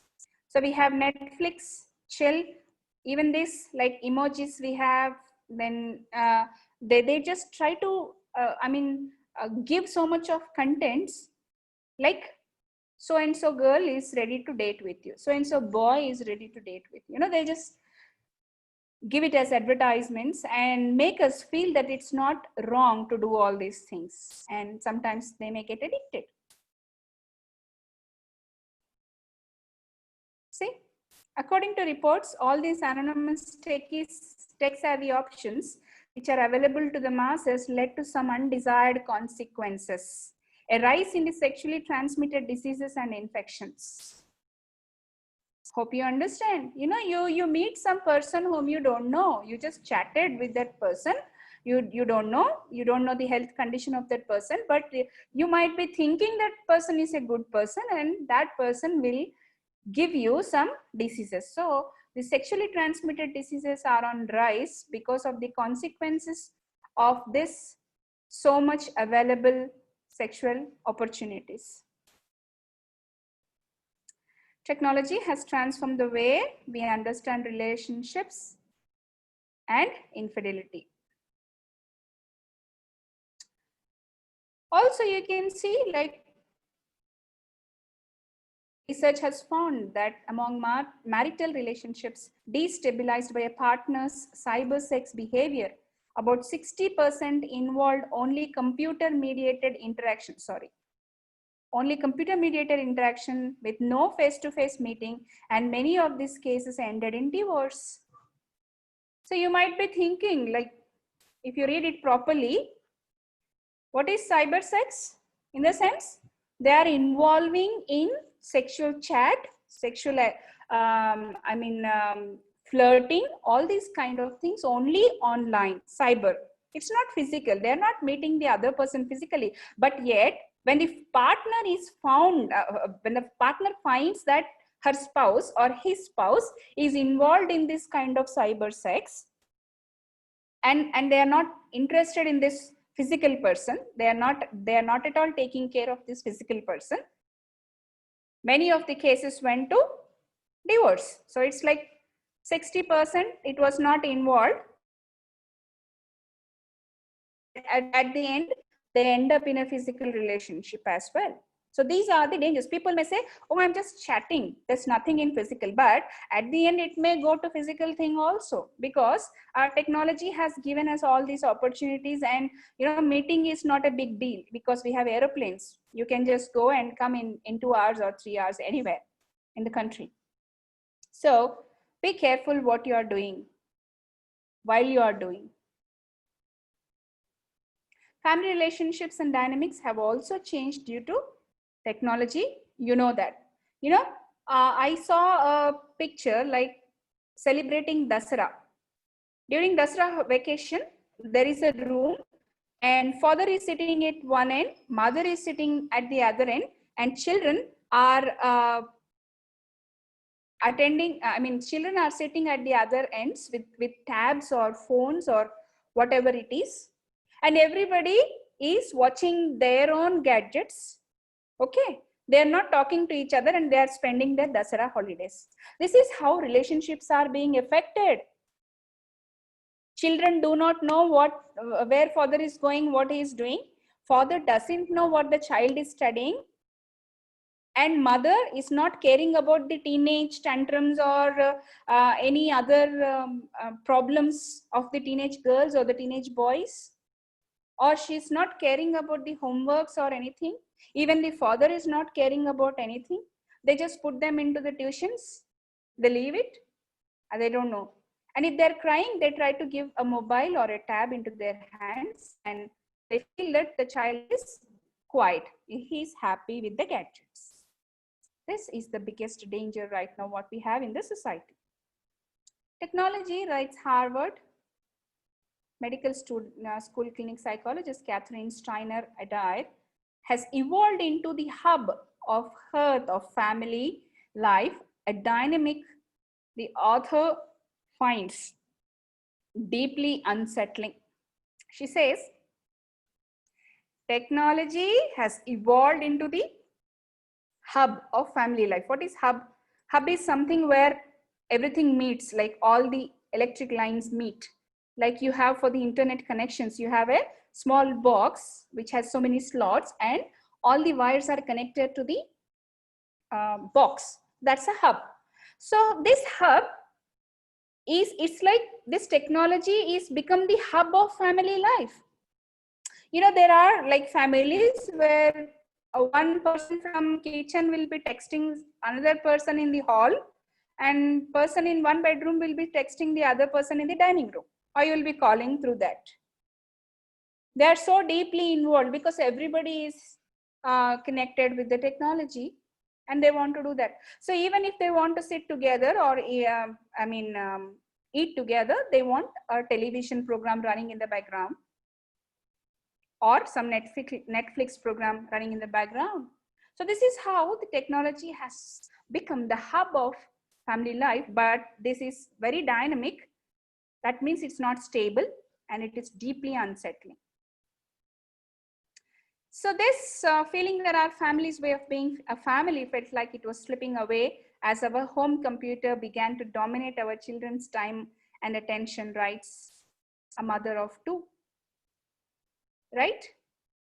So if you can realize for yourself, how many days back did all your family hold hands together like this and walk somewhere?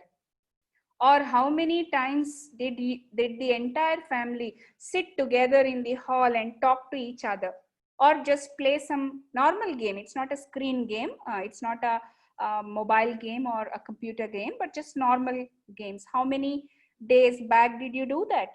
Just revise, just ask for yourself where you are, where you stand. Students, you also can ask for yourself. Parents, you can ask for yourself. In conclusion, technology has significantly altered human relationships of all kinds. All kinds. It's not just mother, father, children, but all kinds, like partners, brothers, sisters, teacher, student, everything. Technology has put our relationships in beta, redefining how we communicate our desires and trust one another. You cannot trust one another, right? Because of this technology. That's the reason partners, they don't allow each other's mobile to touch. Husband will not allow the wife to touch his phone. Wife is not happy, husband is touching the phone, especially if you are partners. Okay, if you are in a relationship, not married, then it's even harder. They don't want each other to touch that. Oh, it's mine. How do you do that? There's no trust. So these are the references from where all this has been taken. So if you are interested, you can go and you can search this, you can check this. So all this credit goes to SlideShare for giving a wonderful and beautiful slide. So at the end, this is what I would like to conclude with, that the relationships have gone very bad with the advent of technology. So instead of helping us with extra abilities, this technology has given something more which is not desirable, which is not good for us, and families and relationships have been disturbed so much. As you know, the nature is also disturbed so much. So we are part of nature, and it's time for us to revise our relationships, rethink what should be done, and also to find the ways like how we can build up human to human relationships. It's not just the family, but human to human relationships direct. It's not Facebook. It's not Facebook or Twitter or WhatsApp, any social relationship, but a physical relationship. Thank you. Thank you, sir.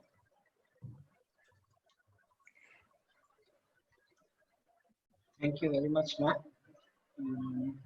I would like to add a few comments on ma'am's brief talk on this particular aspect. She stressed on human relationships more, that is physical relationships, than the virtual relationships. She has given a strong message for the students with respect to online dating, online friendship, and using of gadgets.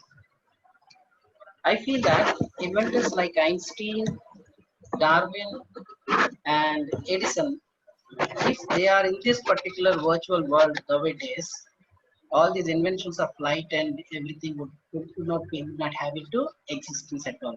Because the youth of present day are spending more time with the gadgets rather than with their parents. So, as ma'am said, I want to give a small nutshell of this topic. Perfume of nature can be enjoyed with more human relations rather than virtual relations. Live with the nature, not with the artificial system. Hug parents, hug your children. Children, hug your mom and dad rather than hugging them. Thank you, ma'am. Thank you for your insightful and strong message for the student community. Thank you. Thank you, sir. Thank you so much. Thank you, Dr. Samuel, sir, for your fruitful review. And thank you very much, Dr. P. Himabindu, for awakening us on the pros and cons of technological use in human life. Nowadays, we are living in a world where human dependence is much less and human technology dependence is more and more. For example, we depend on washing machine rather than on a washerman or washerwoman. Just think of the olden days, how our grandparents lived. They didn't depend on technology as we are doing nowadays. We are becoming more and more technological savvy. Now, it's the time for real-time introspection to think about where the technology leads us. What happens if the technology fails? Just think. I conclude with these words. Thank you one and all for your patience listening. We will meet again tomorrow at 2 p.m. Till then, Bye-bye and take care. Thank you, ma'am. Bye. Thank you. Bye. Thank you, Sunita, and thank you, Dr. Samuel Garu. Thank you one and all.